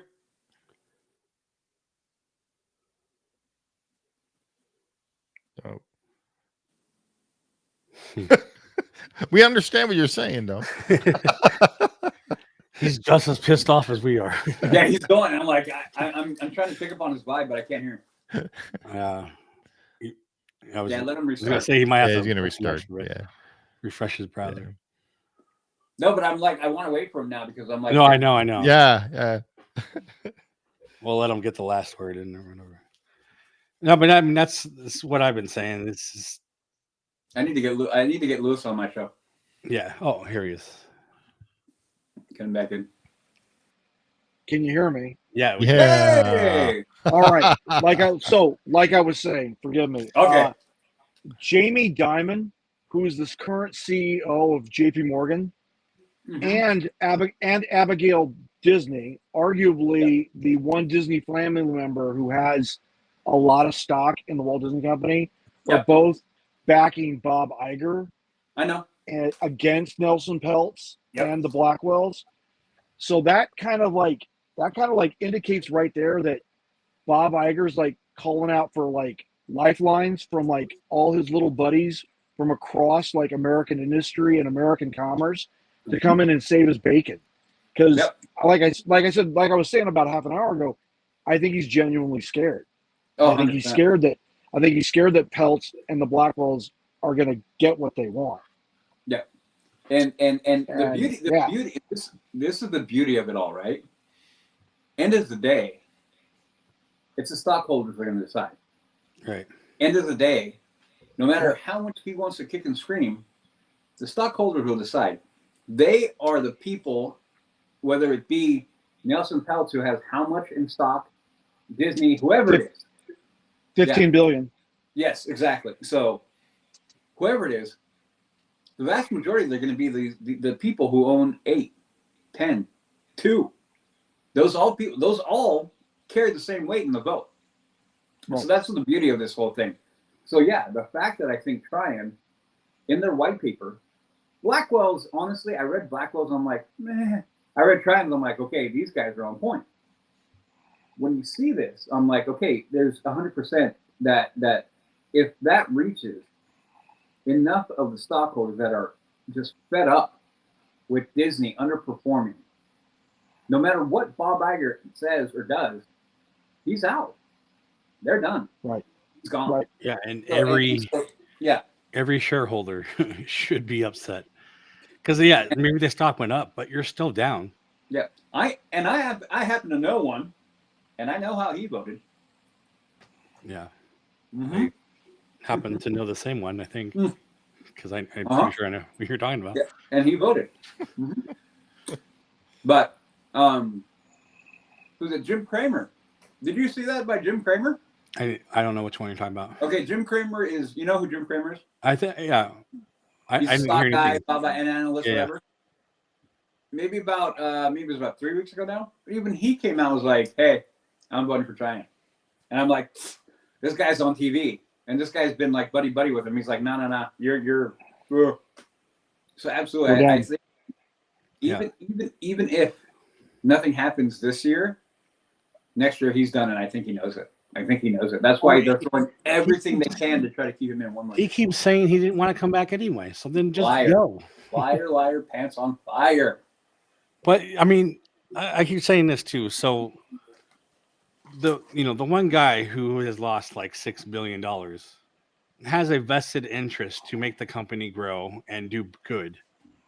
That's the guy I want in charge. Absolutely. The guy who's even got if he's just on the board, I mean, $6 billion is with a B. Billion. Yeah.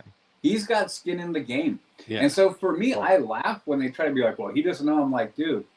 That's funny too. Well, he doesn't know what he's doing, but yet Iger himself used to call upon him for advice and help. And how do you say he doesn't know what he's doing when he clearly is running businesses and his running partner used to work, for Disney? He clearly knows what he's doing. So you can't just say that. That's just blatant lies.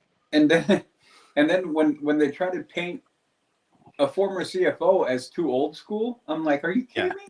It's 5 years ago he was in there. I mean, yeah, right. The guy who worked for the company for 30 years, but no, that 5 year window, he's clearly too old. I'm like, oh, yeah. Like throwing whatever they can at the wall, hoping and praying that somebody sticks. But go ahead. On that note, I mean, we can see the longevity of certain Disney executives. Like, look at everybody's favorite person they love to hate, Kathleen Kennedy. Yeah. Right? She's still there. Why? She's still very much in charge. She's still very much in charge. She obviously has all the kicking, blackmail or something. And all this kicking and all the screaming and all the legitimate arguments in the world haven't changed that. But if you put Nelson Peltz and you put the Blackwells in there, perhaps forward momentum is going to happen. They're going to achieve critical mass, and she's ejected, as she should be. Well, again, this is why the fight is so on, and this is why I covered a lot of. I covered almost every episode lately over the last probably 6 months on my podcast, because I feel it's important for people who aren't this deep in the weeds with this stuff to at least get an understanding of why this is important and what could. So all the problems or all the issues that you have with Disney as it's currently being run, we need to point out these are the issues, and this is why you're getting what you're getting.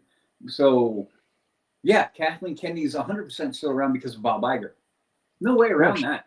because you cannot have a CEO of a company destroy a company and franchises like her. She's obliterated Indy.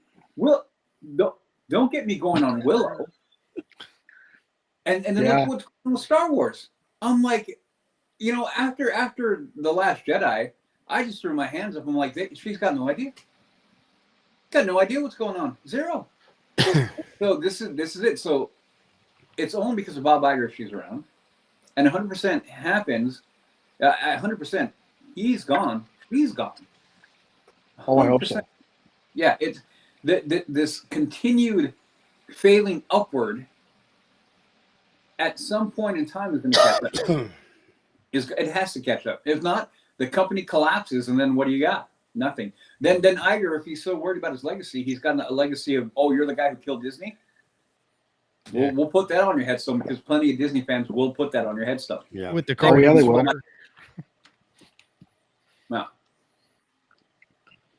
Wow. Yeah. So, This I mean, reality. I understand.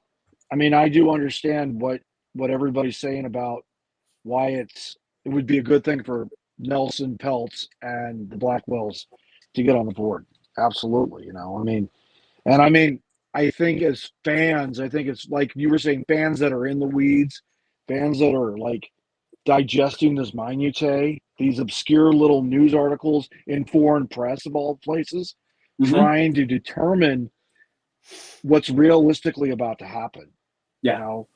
At least with some degree of certainty what's about to happen, Yeah. because like I was telling Jason before you come on, a majority of that 60 billion is going to DLRA in Anaheim. That's where the majority of it, if for land operations in the United States, the rest of that 60 billion is going to the cruise line. Yep. Like Walt Disney World isn't getting hardly anything. No. Like they're not, and it sucks. You guys got Tron. Thanks, Jason. Yeah. Oh, we got our railroad back. Yeah. Yeah. You're Oh shitty. my God. Where nothing's on. You guys are something else. Sweet. Oh wait. We got Journey of Water, and we have now Isn't that World broken? Celebration. No.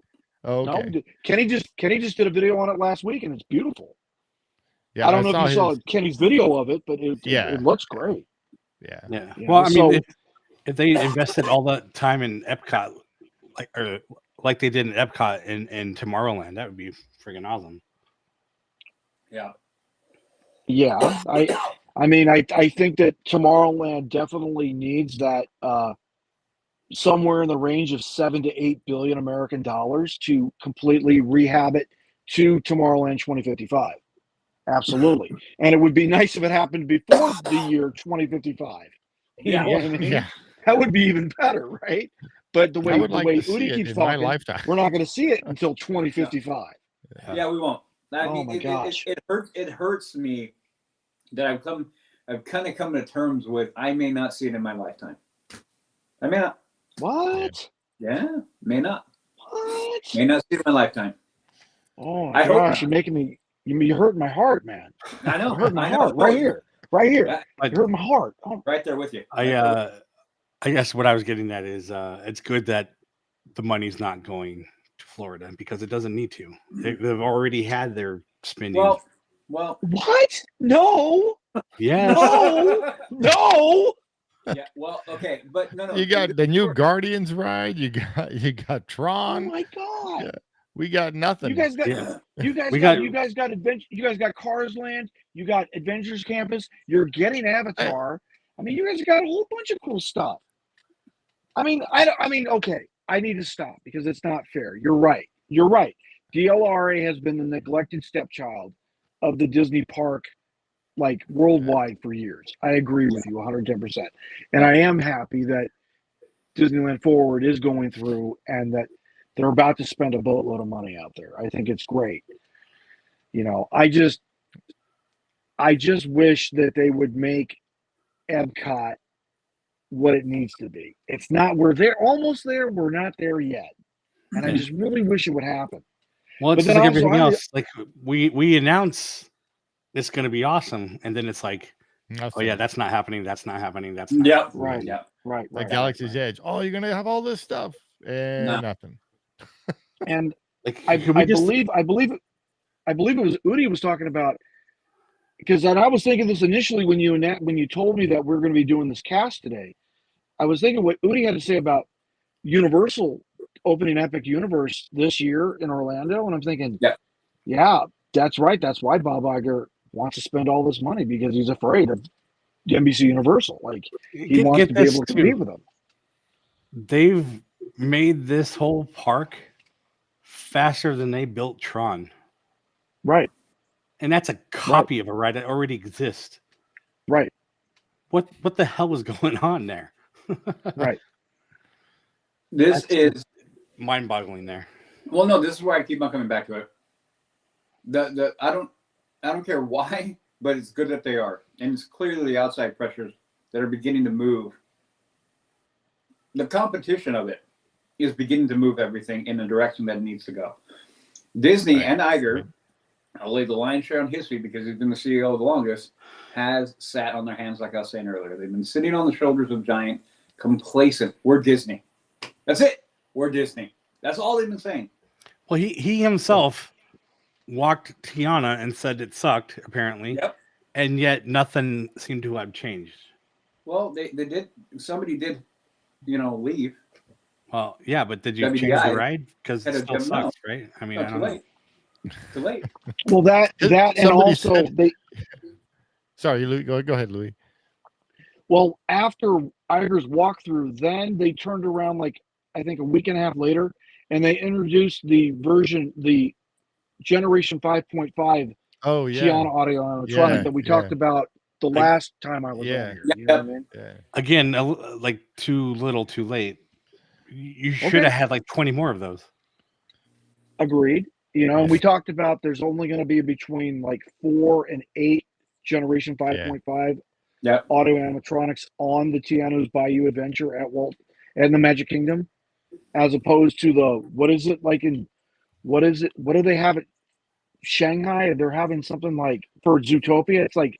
It's something like 37, 38 Generation 5.5s.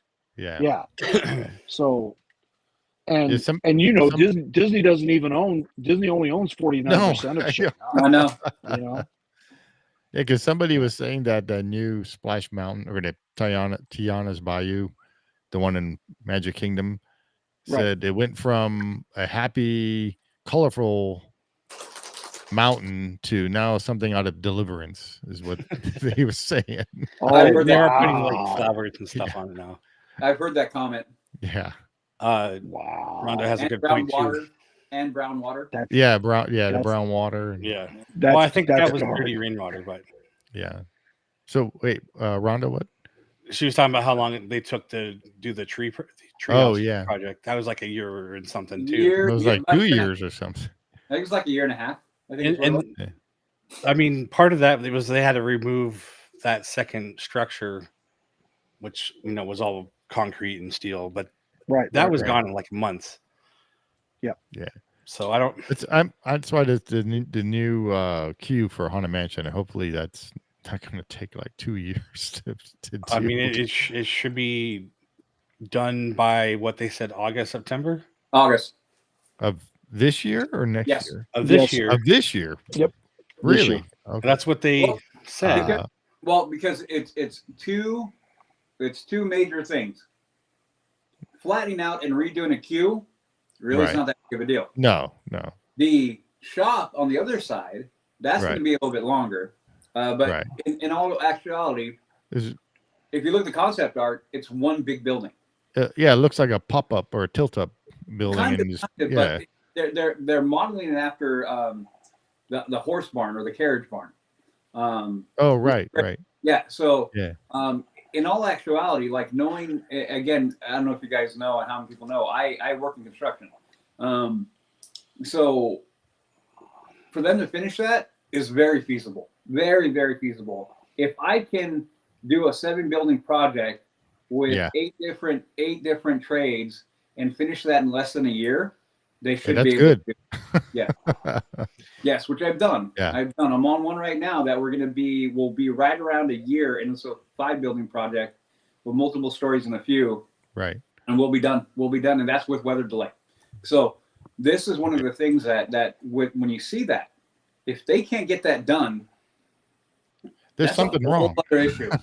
Like Yeah, but they also basically destroyed the whole queue, which they didn't talk about doing anything like that. And that's, well, no, I know. I saw the picture. I'm like, whoa. Yeah. But I'm like, okay, calm down. They're I mean, probably getting down to maybe the there was foundation and an underlying issue that they needed to take care of, plumbing problem. Like, I don't know, but why would you rip out that whole grassed and concreted area? probably little make paver everything wall? the same level. Because I don't know what. it looked like that the queue that we were in was maybe just a step or two higher. Is when you go up, Yeah. up. When you come into the queue, you go in through the gates. You start climbing. You up go right away. up, yeah. You come around, and you loop back around, and as you're climbing back up, it's a slight grade, but it's there. Yeah, it's And there. Get Yeah. into the I mean, queue, back and forth. Because the where the fountain was and the fast pass, that's all Yeah. level. Yes, And that I understand Yeah. that, but was that an issue? Like, Well, they got to make everything the same plane. well, no, because you also got to remember And drainage. They also did it for handicap access too. right. It's pretty cool. The ADA compliance. Yeah, the ADA compliance did play into that. Even though I have been down the old ADA compliant hall before, and I don't know why they need to change it, but it's whatever. Right. But yeah, I mean, it does make sense that they would level that off, and then for the ADA compliance, they can go off in this direction, and we go up probably half a step or two to go up onto the patio area, and then go into the attraction. Now, on the other side where the store is, do you think they're going to knock that wall down so you can actually see the cemetery back there? I don't know. That would be really cool if they did. When didn't you look like it. When you look at the concept, it doesn't look like it. I know. It's because then you can see that elephant that's holding up the roof or whatever that is. I forgot what it was, but yeah. Yeah, no, You got some neat things back there. Yeah, I mean, maybe there'll be like a window in the back where you can see. Yeah. I mean, I don't know. I'm expecting to be very, very on point as far as how the theming is going to go. And I would love if they somehow translate that over into the carriage house at some point. Right. Somewhat. Right. It'd be cool if there was no back and you can walk straight back there and see that stuff. Yep. Yeah, that would be cool. But who knows? I mean, again, looking at the concept art without looking at hard plans, I mean, who knows? Who knows what they're going to do? Yeah. It's hopefully it doesn't turn out like the concept art you see in front of orbiter. Oh God. Yeah, that concept but again, art. this is the thing is like, I would have been infinitely more apprehensive if they're like, we're going to go into Haunted Mansion and make some changes. I would be like, whoa. Right. The fact that it's a queue, I'm like, okay, well, we can chill with the queue. I mean, yeah. Seriously, if they screw up the queue, yeah. Because I saw some pictures too that the entryway there they gutted that too. Mm-hmm. So well, I'm looking at the satellite view of the queue right now as we speak, and like Jason said, the thing's been completely gutted. Yeah, I mean, I don't have the best resolution, but it literally looks like large paving stones have been taken out of the surface. Everything's that whole gone. thing is gone except for the little pet cemetery, although they removed some of the tombstones there, and that little wall that used to went back to the other one is like there. Right. Yeah. No, so my question, I did have a question. So this shop, you say that's on the exit, is part of the exit queue for the attraction. How many square meters is the shop interior? I have not heard. I have not. Yeah. Yeah, I don't think they've. Oh, so it hasn't been built yet. No. So it's being built. So it's going to be like Memento Mori at Magic Kingdom. I would expect something like that. I'll just say yes to that because I have no idea what that is. It's more. I'm gonna be like, Okay, right. I'm sorry, guys. I'm sorry. So at the exit queue of the Haunted Mansion of Magic Kingdom, you have a gift shop there called Memento Mori, which is Haunted Mansion centric gifts and merch. You know what I mean? Yes. Then So is that what's Right. going to happen in California? yes. We have a merch Okay. over by with the pirate store. Yeah. They're actually Right, kind of right. Like the pieces, like the pieces of 8, right? Yeah. Next to Yeah. pieces right of next it. to Yeah. it. Right next So to it. I would imagine it's Uh-huh. just that stuff probably going to come over, but hopefully they have new and better stuff as well. Because a Like lot of more that specific. stuff. Yeah, because a lot of the items in that Haunted Mansion store right now is Right. Jack. It's Jack and Sally stuff. 50% that year for Christmas. And Right. and that hasn't really changed up in a long time either. Right. No. Yeah. They did remove Okay, that 'cause- little music box though at the very top. I don't know if you remember that. Oh, they did? Yeah, they moved that. I Hmm. guess because people actually can reach it and we're cranking it and turning it on. Oh my gosh! Like me. Wow. It was like a little book Wow. or a chest, and they had Right. a key in it, and you can just turn it. But it's like way at the top shelf. Yeah. No, I remember. Yeah, it's like a little hidden They- gem thing. They have a similar thing at Memento Mori and Magic Kingdom, but it's in a what do you call it, armored case, like a plexiglass Oh, Lexan wow. armored case, so you Yeah. cannot access the box. Just a little minute thing. But the Memento Mori gift shop there at Magic Kingdom always has like the freshest like stuff, and they do merchandise sharing with Tokyo Disneyland Haunted Mansion. Oh, that's cool. So they do like this, I don't know, Disney wide system of like Yeah. merch sharing. So you get like Tokyo specific items at Memento Mori and Magic Wow. Kingdom. Okay, One of Kenny, the few Kenny, gift Kenny, if shops. you're watching, Kenny, I want you to videotape that, Kenny. So yeah, if Kenny's watching, I hope he'll watch it after we're done, I guess. Yeah. Or when his his internet is, resumes. yeah, Right, toast. Mhm. yeah. But yeah, it's I don't know. I thought Memento Mori is like a really, really cool like specialty gift shop That's there neat. at Magic Kingdom. Yeah. Yeah. No, and as you describe it, that's what it sounds like is coming over there. Yeah. Oh, that's There- what's there- going to happen in DLRA, right? Yeah, Yeah. it sounds like it. There was a little Cool. bit of rumor of something from Rolly Crump's stuff is going to be in that shop. Oh, like really? like House of the Weird, Yep. Yeah. like concept, like 1963 concept stuff, Oh, that'd Yeah. be great. like originals or reproductions. Probably reproductions because Right. I mean, that's just the rumor that's going around. But No, that I think it'd be really cool if they that would added be that. really cool because a lot Yeah. of people don't know about that at all. No. Oh, House of the Weird. Yeah. Yeah. Okay, I mean, no it's like they have the melting candlestick man, and Yeah. like Candleman, right? yeah, Well, he's see, I thought- actually I in the thought- attraction now. Though Right. See, because I He's thought, in I Haunted thought, like, Mansion. there was a little figure of him in there Oh, really? in the attic scene. Oh, okay. I didn't see it. Yeah. Last time I was there. Carlos has a video on it. Oh, okay. Right. Okay. Because do you guys know who Raleigh's son Chris is? Chris Crump? Mm-mm. No. No. Right. So he has a Facebook page, like public figure stuff, and he's constantly showing like artwork and like concept art and like his dad's work, because like his dad Right. passed away last year, right? Like, Yeah. Raleigh Yeah. passed away, and anyway, he's been putting a bunch of stuff on his Facebook page, and it's really cool stuff, like a lot of rare stuff from like World's Fair 64, 65, you know what I mean? And Yeah. like Tower of the Four Winds concept art. I mean, it's really cool stuff, man. Yeah. But that's really but the House of the Weird stuff, that's the House of the Weird stuff. He put a bunch of House of the Weird concept sketches in there. So like I figured most Haunted Mansion fans knew about the origins of like House of the Weird, and then the Stover Bedfoes house in Baltimore and all that. I thought they knew the Right. story of how Yeah. they got it together. No, definitely like- there's a section that do, but I think the vast majority of people have no clue. Oh, okay. Like I do. I mean- and I bet you Right. Yeah. I would do. a few Haunted Mansion aficionados that they don't know. That's right, that's right. actually like my favorite right there. So or attraction. Really? Sorry. Yeah. Haunted Mansion. Really? I It's one of thought my- it was Mark Twain. Yeah. Steve.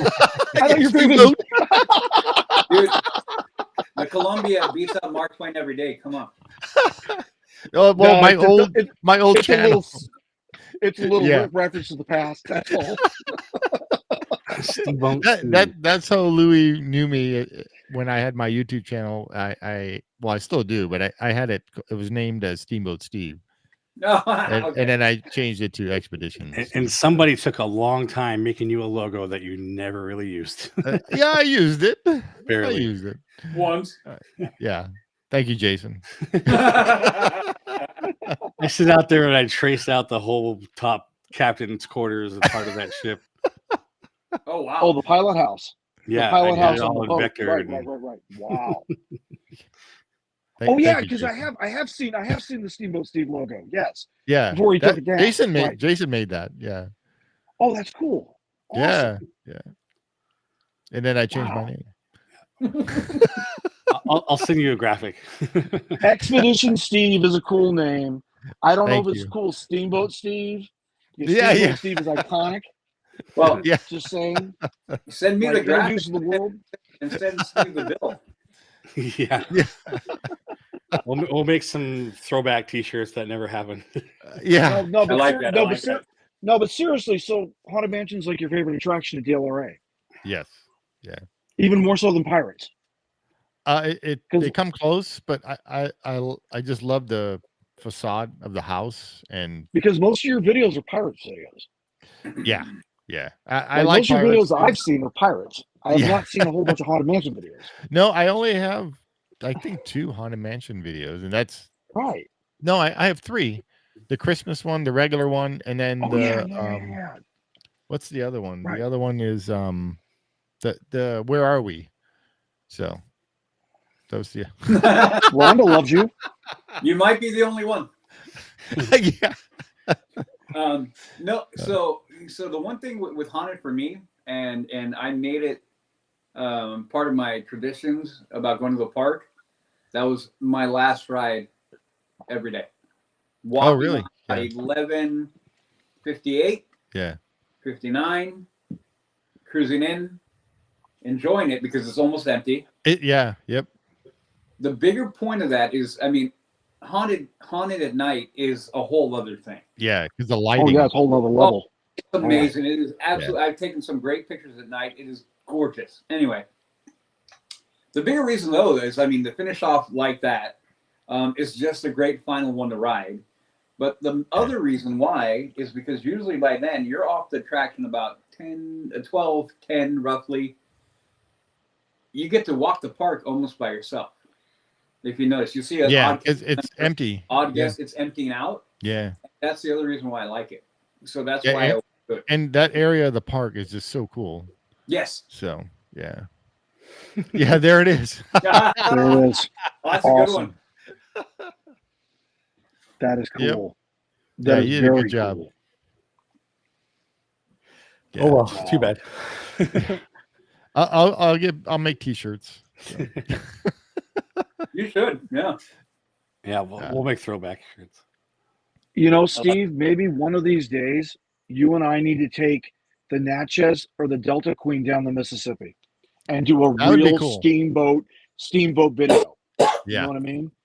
Like, because I like steamboats, and of course, I that's love why the you're Mark Steamboat Twain. Steve. Mark Twain. I always have to. I always have to ride on the Mark Twain. It's just, Of course, it's just a cool ship. Yeah. of course, Yeah. yeah. Just like the Liberty Bell is at Magic Kingdom. Like, I love the Liberty Bell, and I love what she does. And she's a great Yeah. ship, boat. Yeah. And like, Yeah, it's the so Columbia is the cool, ride too. is so smooth. Yeah. Sailing ship Columbia is great. Yeah. Mhm. Yeah. I was mean, really like- hoping that what was her name again? Shoot. We were a guest on Sharing the Magic, and she was on. I forgot her name. You remember, Jason? Yeah, I'm trying to think. Sorry. Yeah. I can't. Yeah. Anyway, so she made a book about food. What Walt eats. Something about what Walt eats and everything. That- Oh yeah, I saw that Marcy- one. Yeah. Marcy Mother? Yeah, that's it. Yeah. She's great. Yeah, she was great. And I met her. She's been on our show multiple times. oh, really? Yeah. Oh, cool. She's really cool. She's amazing. She lives a couple hours from me. Yeah, exactly. Yeah. We have. I'll just give you this real quick. We have interviewed her probably 5 times. We've met her at the park one time. We've met her. They had a big thing downtown here at Stage 9. They did kind of and so we interviewed her there. She's also came with us and did the Disney Family Museum and walked it with us cool. and listeners in San Francisco. In San Yes, Francisco? Yeah. she, Oh, that's honestly, cool. Marcy is an amazing human being. Yeah. And I said in every, and we need to get her back on our show. Yeah. Absolutely amazing individual. Well, she's making a sequel to that book. So. Yes. Yeah. Yeah. We talked to her a while back, and she was doing something with Nat Geo. Her book came out with Nat Geo. Right. And so now I know she's working on that too. So we're like, hey, you need to let us know more stuff. She's like, I can't right now. I'm like, come on. Yeah. But yeah, no, great human. And she's like 4'5". She's tiny, but a heart as big as a mountain, man. She's great. Yeah. Yeah, because everybody was asking her questions and everything, and then she goes, Steve, you haven't asked me anything yet. So I'm like, okay, I'll ask you something, see if you know. Mm-hmm. She didn't know, but it had to do when I was on the sailing ship Columbia, and I went down below, and I saw the captain's quarters, and they had he had his like dinner table or whatever, and I saw on there the plastic fruit, and then it dawned on me, it's like, I remember drinking out of the little plastic grape juice or an orange juice, right? Yeah. And I couldn't remember if that was at Disneyland or not. So I asked her, and she's like, you know what? I don't know. It's like, oh, of all the people, I would think she would know. I know. I actually know. You do know. Okay. I do know. So, right. You remember prior to 1982 when they had Old Fantasyland at DLRA? Yeah. Like, they had a Welch's place, right? They had the Welch stand. Exactly. This is where I'm going. So at the Welch's Grape Juice Bar, which is next to Fantasyland Theater, which is now occupied by Pinocchio's Daring Journey and the Village House Restaurant. Right. Anyway, in this spot, you could get the grape juice out of those big like institutional grape juice dispensers like you have like in a cafeteria or like in a dining facility. Well, off to the side, they have those little iced buckets, like galvanized steel buckets. Yeah. And they had an orange and a grape and a lemon, which had lemonade in it. Yes. And a couple of other fruit, like plastic fruit, like juice it was plastic squeezers fruit. Yep. with a straw. You know what I mean? Yes. And I believe I gotta think about this for a minute. I believe the price in like 1978, 1979 was like 75 or 80 cents per unit. It was like really, really affordable as far as all that went. You know what I mean? Because I just remember drinking out of those things. And no. And you're this isn't a Mandela effect. It really happened. Yes, it really happened. Yes, it really happened. I remember that too. Yeah, and she had a great story about that. She didn't really know about if there was the plastic fruit or not, but she had a really great story about Walt, how at the Sunkist, they had a juicer, and Walt every morning would go there and juice the oranges for freshly squeezed orange juice for the customers, and so I guess I believe it was the team members or cast members or whatever, they bought him his own juicer in his apartment, and he would never use it. He never used it. He would always go back down to the Sunkist store and squeeze the oranges over there. He never used the one in the apartment. I have a really cool Sunkist house story. So you guys remember Sunkist, I presume, in Adventureland? Like you remember that concession? It's where Bengal barbecue. It's where Bengal barbecue is today. Yeah. Vaguely. So and you used to be able to get like the Tiger bars, which are like these like donut looking things, and you'd be able to get like the fresh squeezed orange juice, and you'd be able to get this orange Julius ice cream kind of thing, kind of like what we have at Sunshine Sea Terrace at Magic Kingdom now. Anyway, the point is they would actually have to haul the fresh squeezed orange juice from Sunkist House on Main Street behind the scenes via wagon, via like these they have like these bats or like I don't know, like storage bladders like on a wagon, and they'd have to pull them by hand, like from Sunkist House Wow. backstage, Yeah, that's all the way heavy, over to too. Sunkist, I presume. All that And juice. yeah, you're talking like you're talking easily 70, 80 kilos of weight. Yeah. You know what I mean? Yeah. It's like heavy. Yeah. You Yeah. know? So yeah, and I remember because I was talking to Alex about Sunkist, I presume, and Alex is the one who told me that story. Oh, So, okay. Yeah. Yeah. Yeah. He Because I was talk because I about was always talk about wondering, somebody that knows everything about Disneyland. right? Because I know he worked at Bengal Barbecue, so like he knew the history of like that corner of Frontierland and Adventureland. Like he knows his own house. I mean, like he knew every square centimeter of that entire establishment, both stories. Because like I've been trying to get him to open up about the apartments on the second level, but he don't want to talk about that. Oh. It's like some G16 deep classified, Yeah. Pain of Death stuff. And it's like, Yeah. Alex, just tell us about the apartments, man. You've been up there. We all know that. Yeah. Come on. I know. Like, tell us the good stuff, man. It's But like that's just me trying to get in the weeds. I'm trying to get in the weeds as deep as I can. It's like Little Freddy's room above in Golden Exactly. Horseshoe. Yeah. Exactly. Yeah. Or like the Yeah. Wally Bogue break room at Yeah. Golden Horseshoe. At the Yeah, Golden exactly. Horseshoe, yeah. So it's like all this like cool hidden side of Disneyland that nobody ever wants to talk about because I guess there's some kind of death order on it or something. I don't know. It's like I can tell you, but then I have to kill you. Yeah. Yeah. I mean, but that's the stuff that excites the crap out of me is like this deep dive history, deep dive stuff nobody knows about. And then trying to make it public. Like literally trying to put it on the internet saying, oh, you heard it here first, ladies and gentlemen. There's some apartments above the Bengal Barbecue, and people stay in those jokers. Don't believe me? Ask Elizabeth Taylor, because she stayed out. Yeah. Now you can ask her. God rest. Yeah, the deep cuts are great. Those are the funnest thing for me too.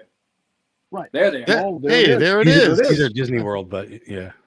That's exactly what it is. But that's what they look like. Yeah. I remember the green tops and right. Remember them. And the translucent straw. Exactly. Yeah. That's exactly what they look like. Thank you, Jason. Yeah. Here, are you ready for a deep cut?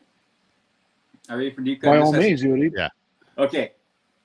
So when they were building, has to do with our show.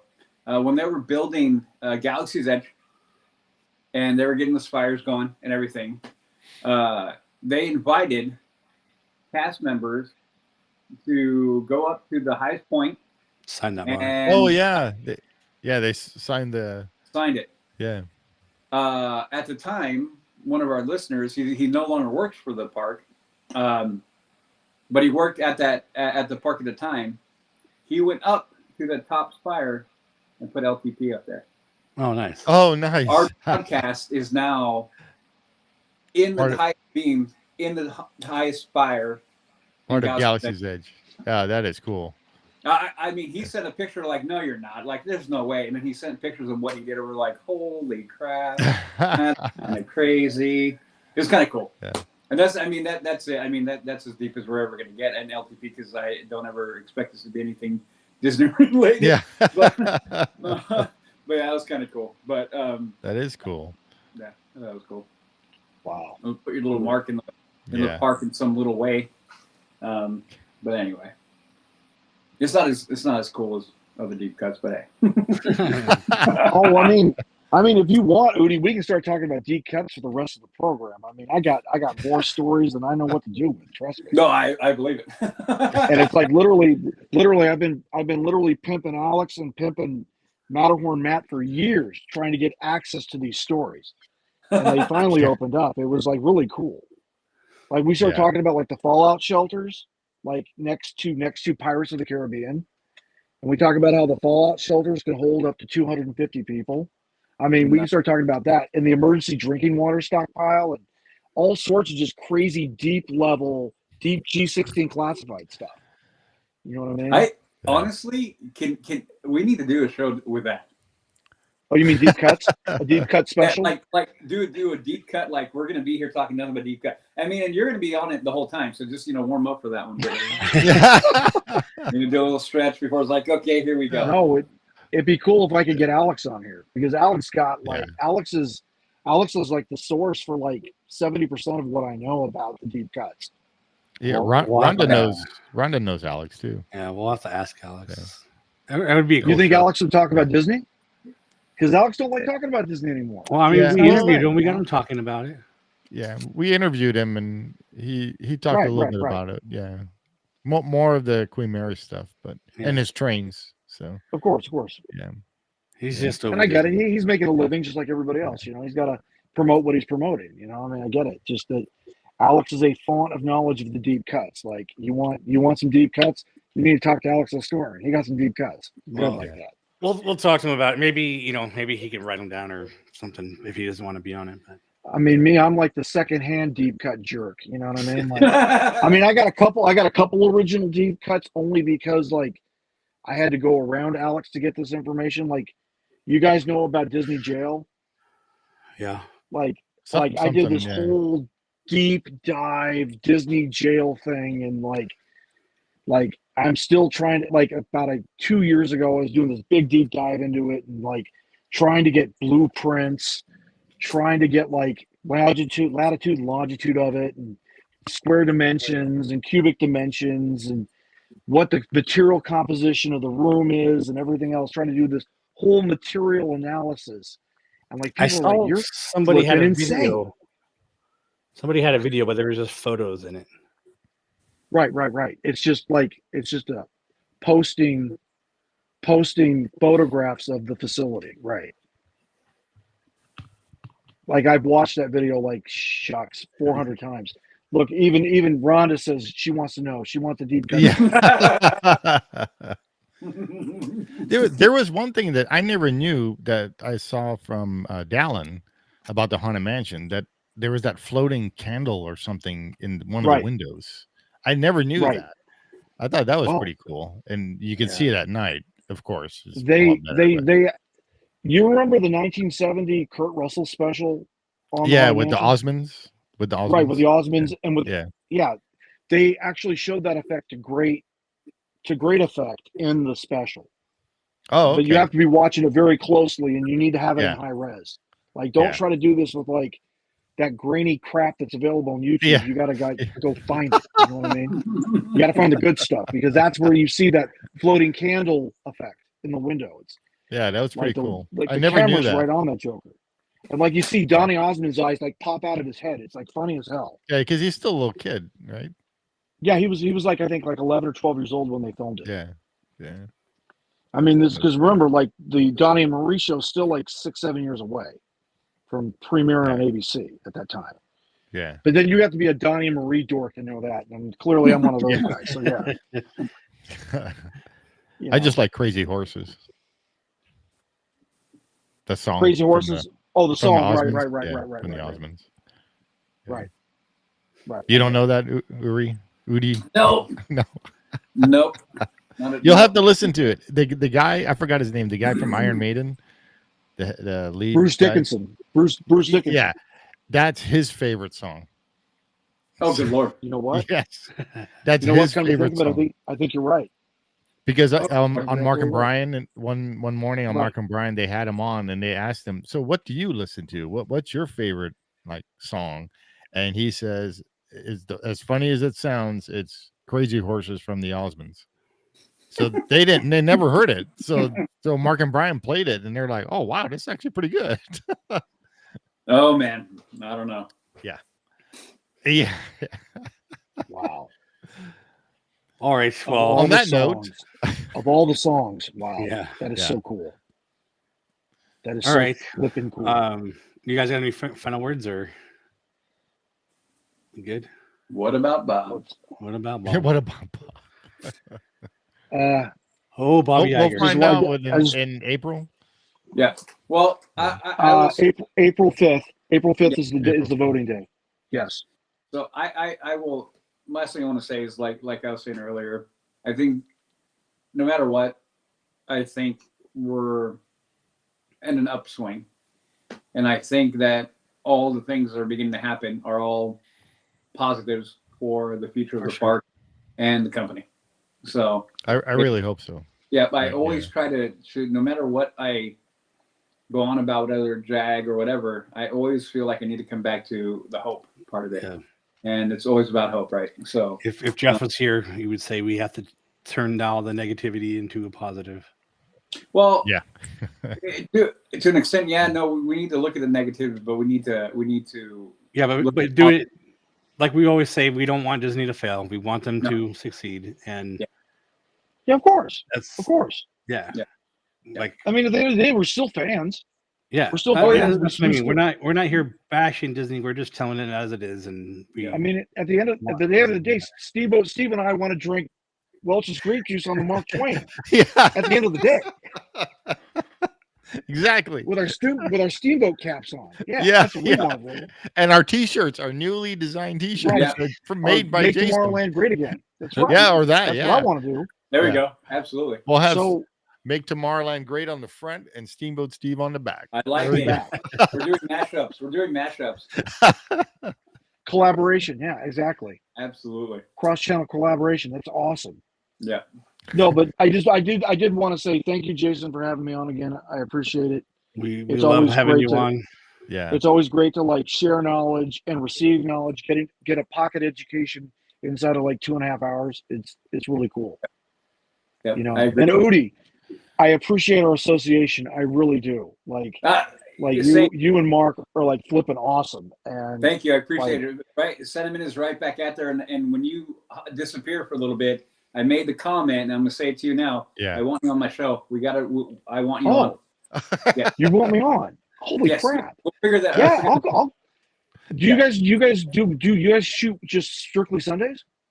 For the audio only, but we are doing Wednesdays. We're doing the lounge, which is on YouTube Live. So we should be doing maybe Wednesday or Thursday this week. But I would actually want you on the audio, and Right. that's like long format like what we do here, but on audio. Right. Right. Well, I can't do Wednesdays. I work nights. So, No. Typically we do Sundays for the audio. We do Sundays. Okay. Yeah. Yeah, I can do that. Absolutely. Well, you can have Louis for a fee. So We have finder's fees. yeah. No, Oh, I Lord. will send it. No, I'm going to send him a Make America Great Make Tomorrowland Yeah. Great. And there we go. We're done. I'll send him a tee. Oh, We're no. good.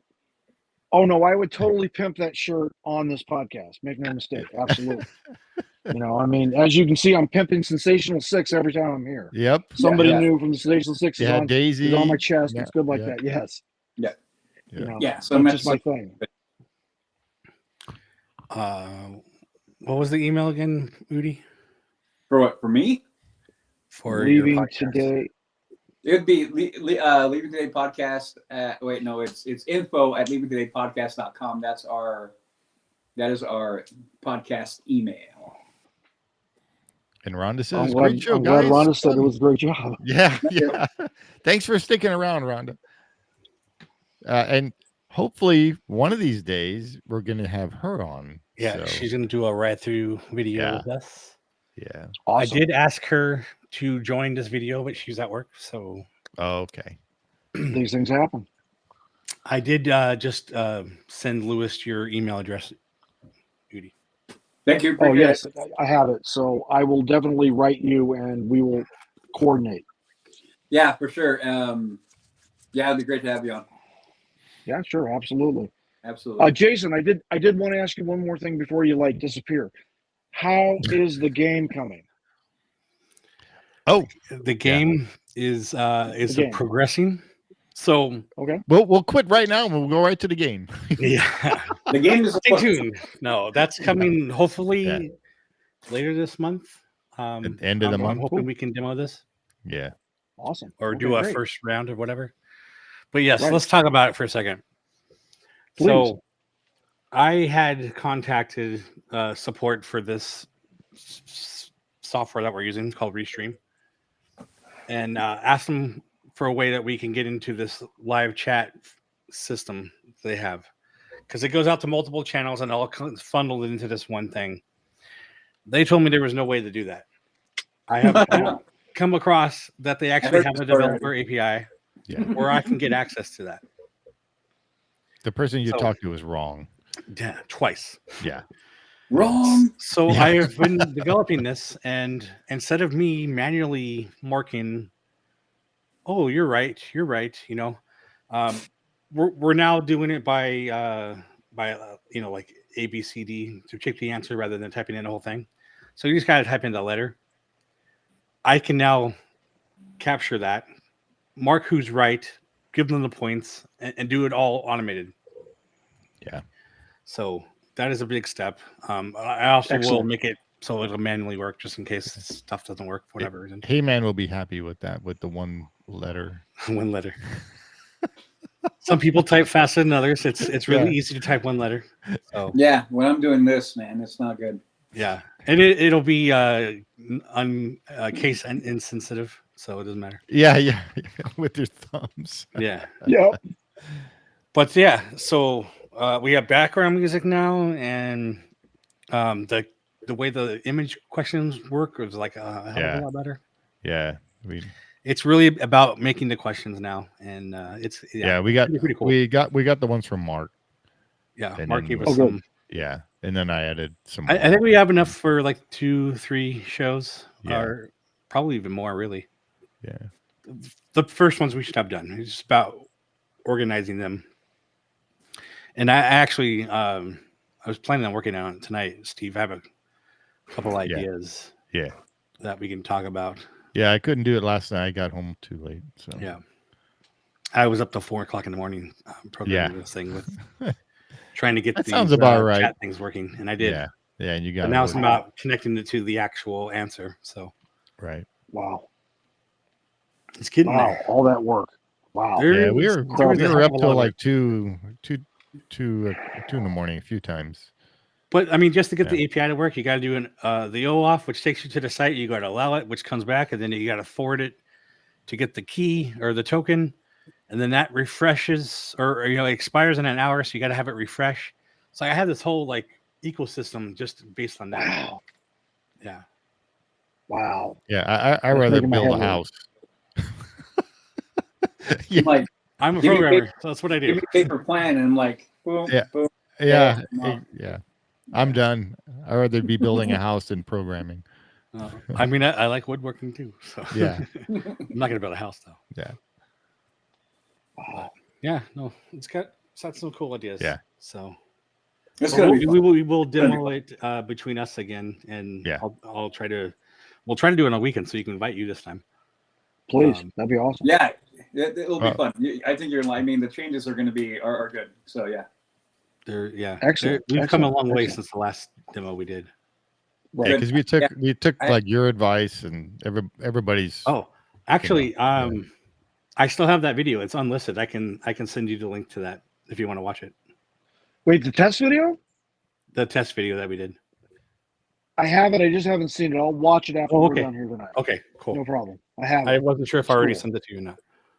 No, I have it. So I'll watch it. And yes, I'm Oh, I looking sent forward. I sent you the invite though, right? Yes, I think you sent me. Did I send you the Wasn't the actual invite? link? The Let link me will- check real quick. I'm going to check. The link will I'm gonna be check, on I'm gonna check. on the channel. I don't think the invite. Oh, it's will on the actually channel? show to you. Oh, okay. I'll just Okay. resend it. It's not a big deal. All right, sure. I don't Yeah. want to Or like just trouble you any show them further. right I mean, after this.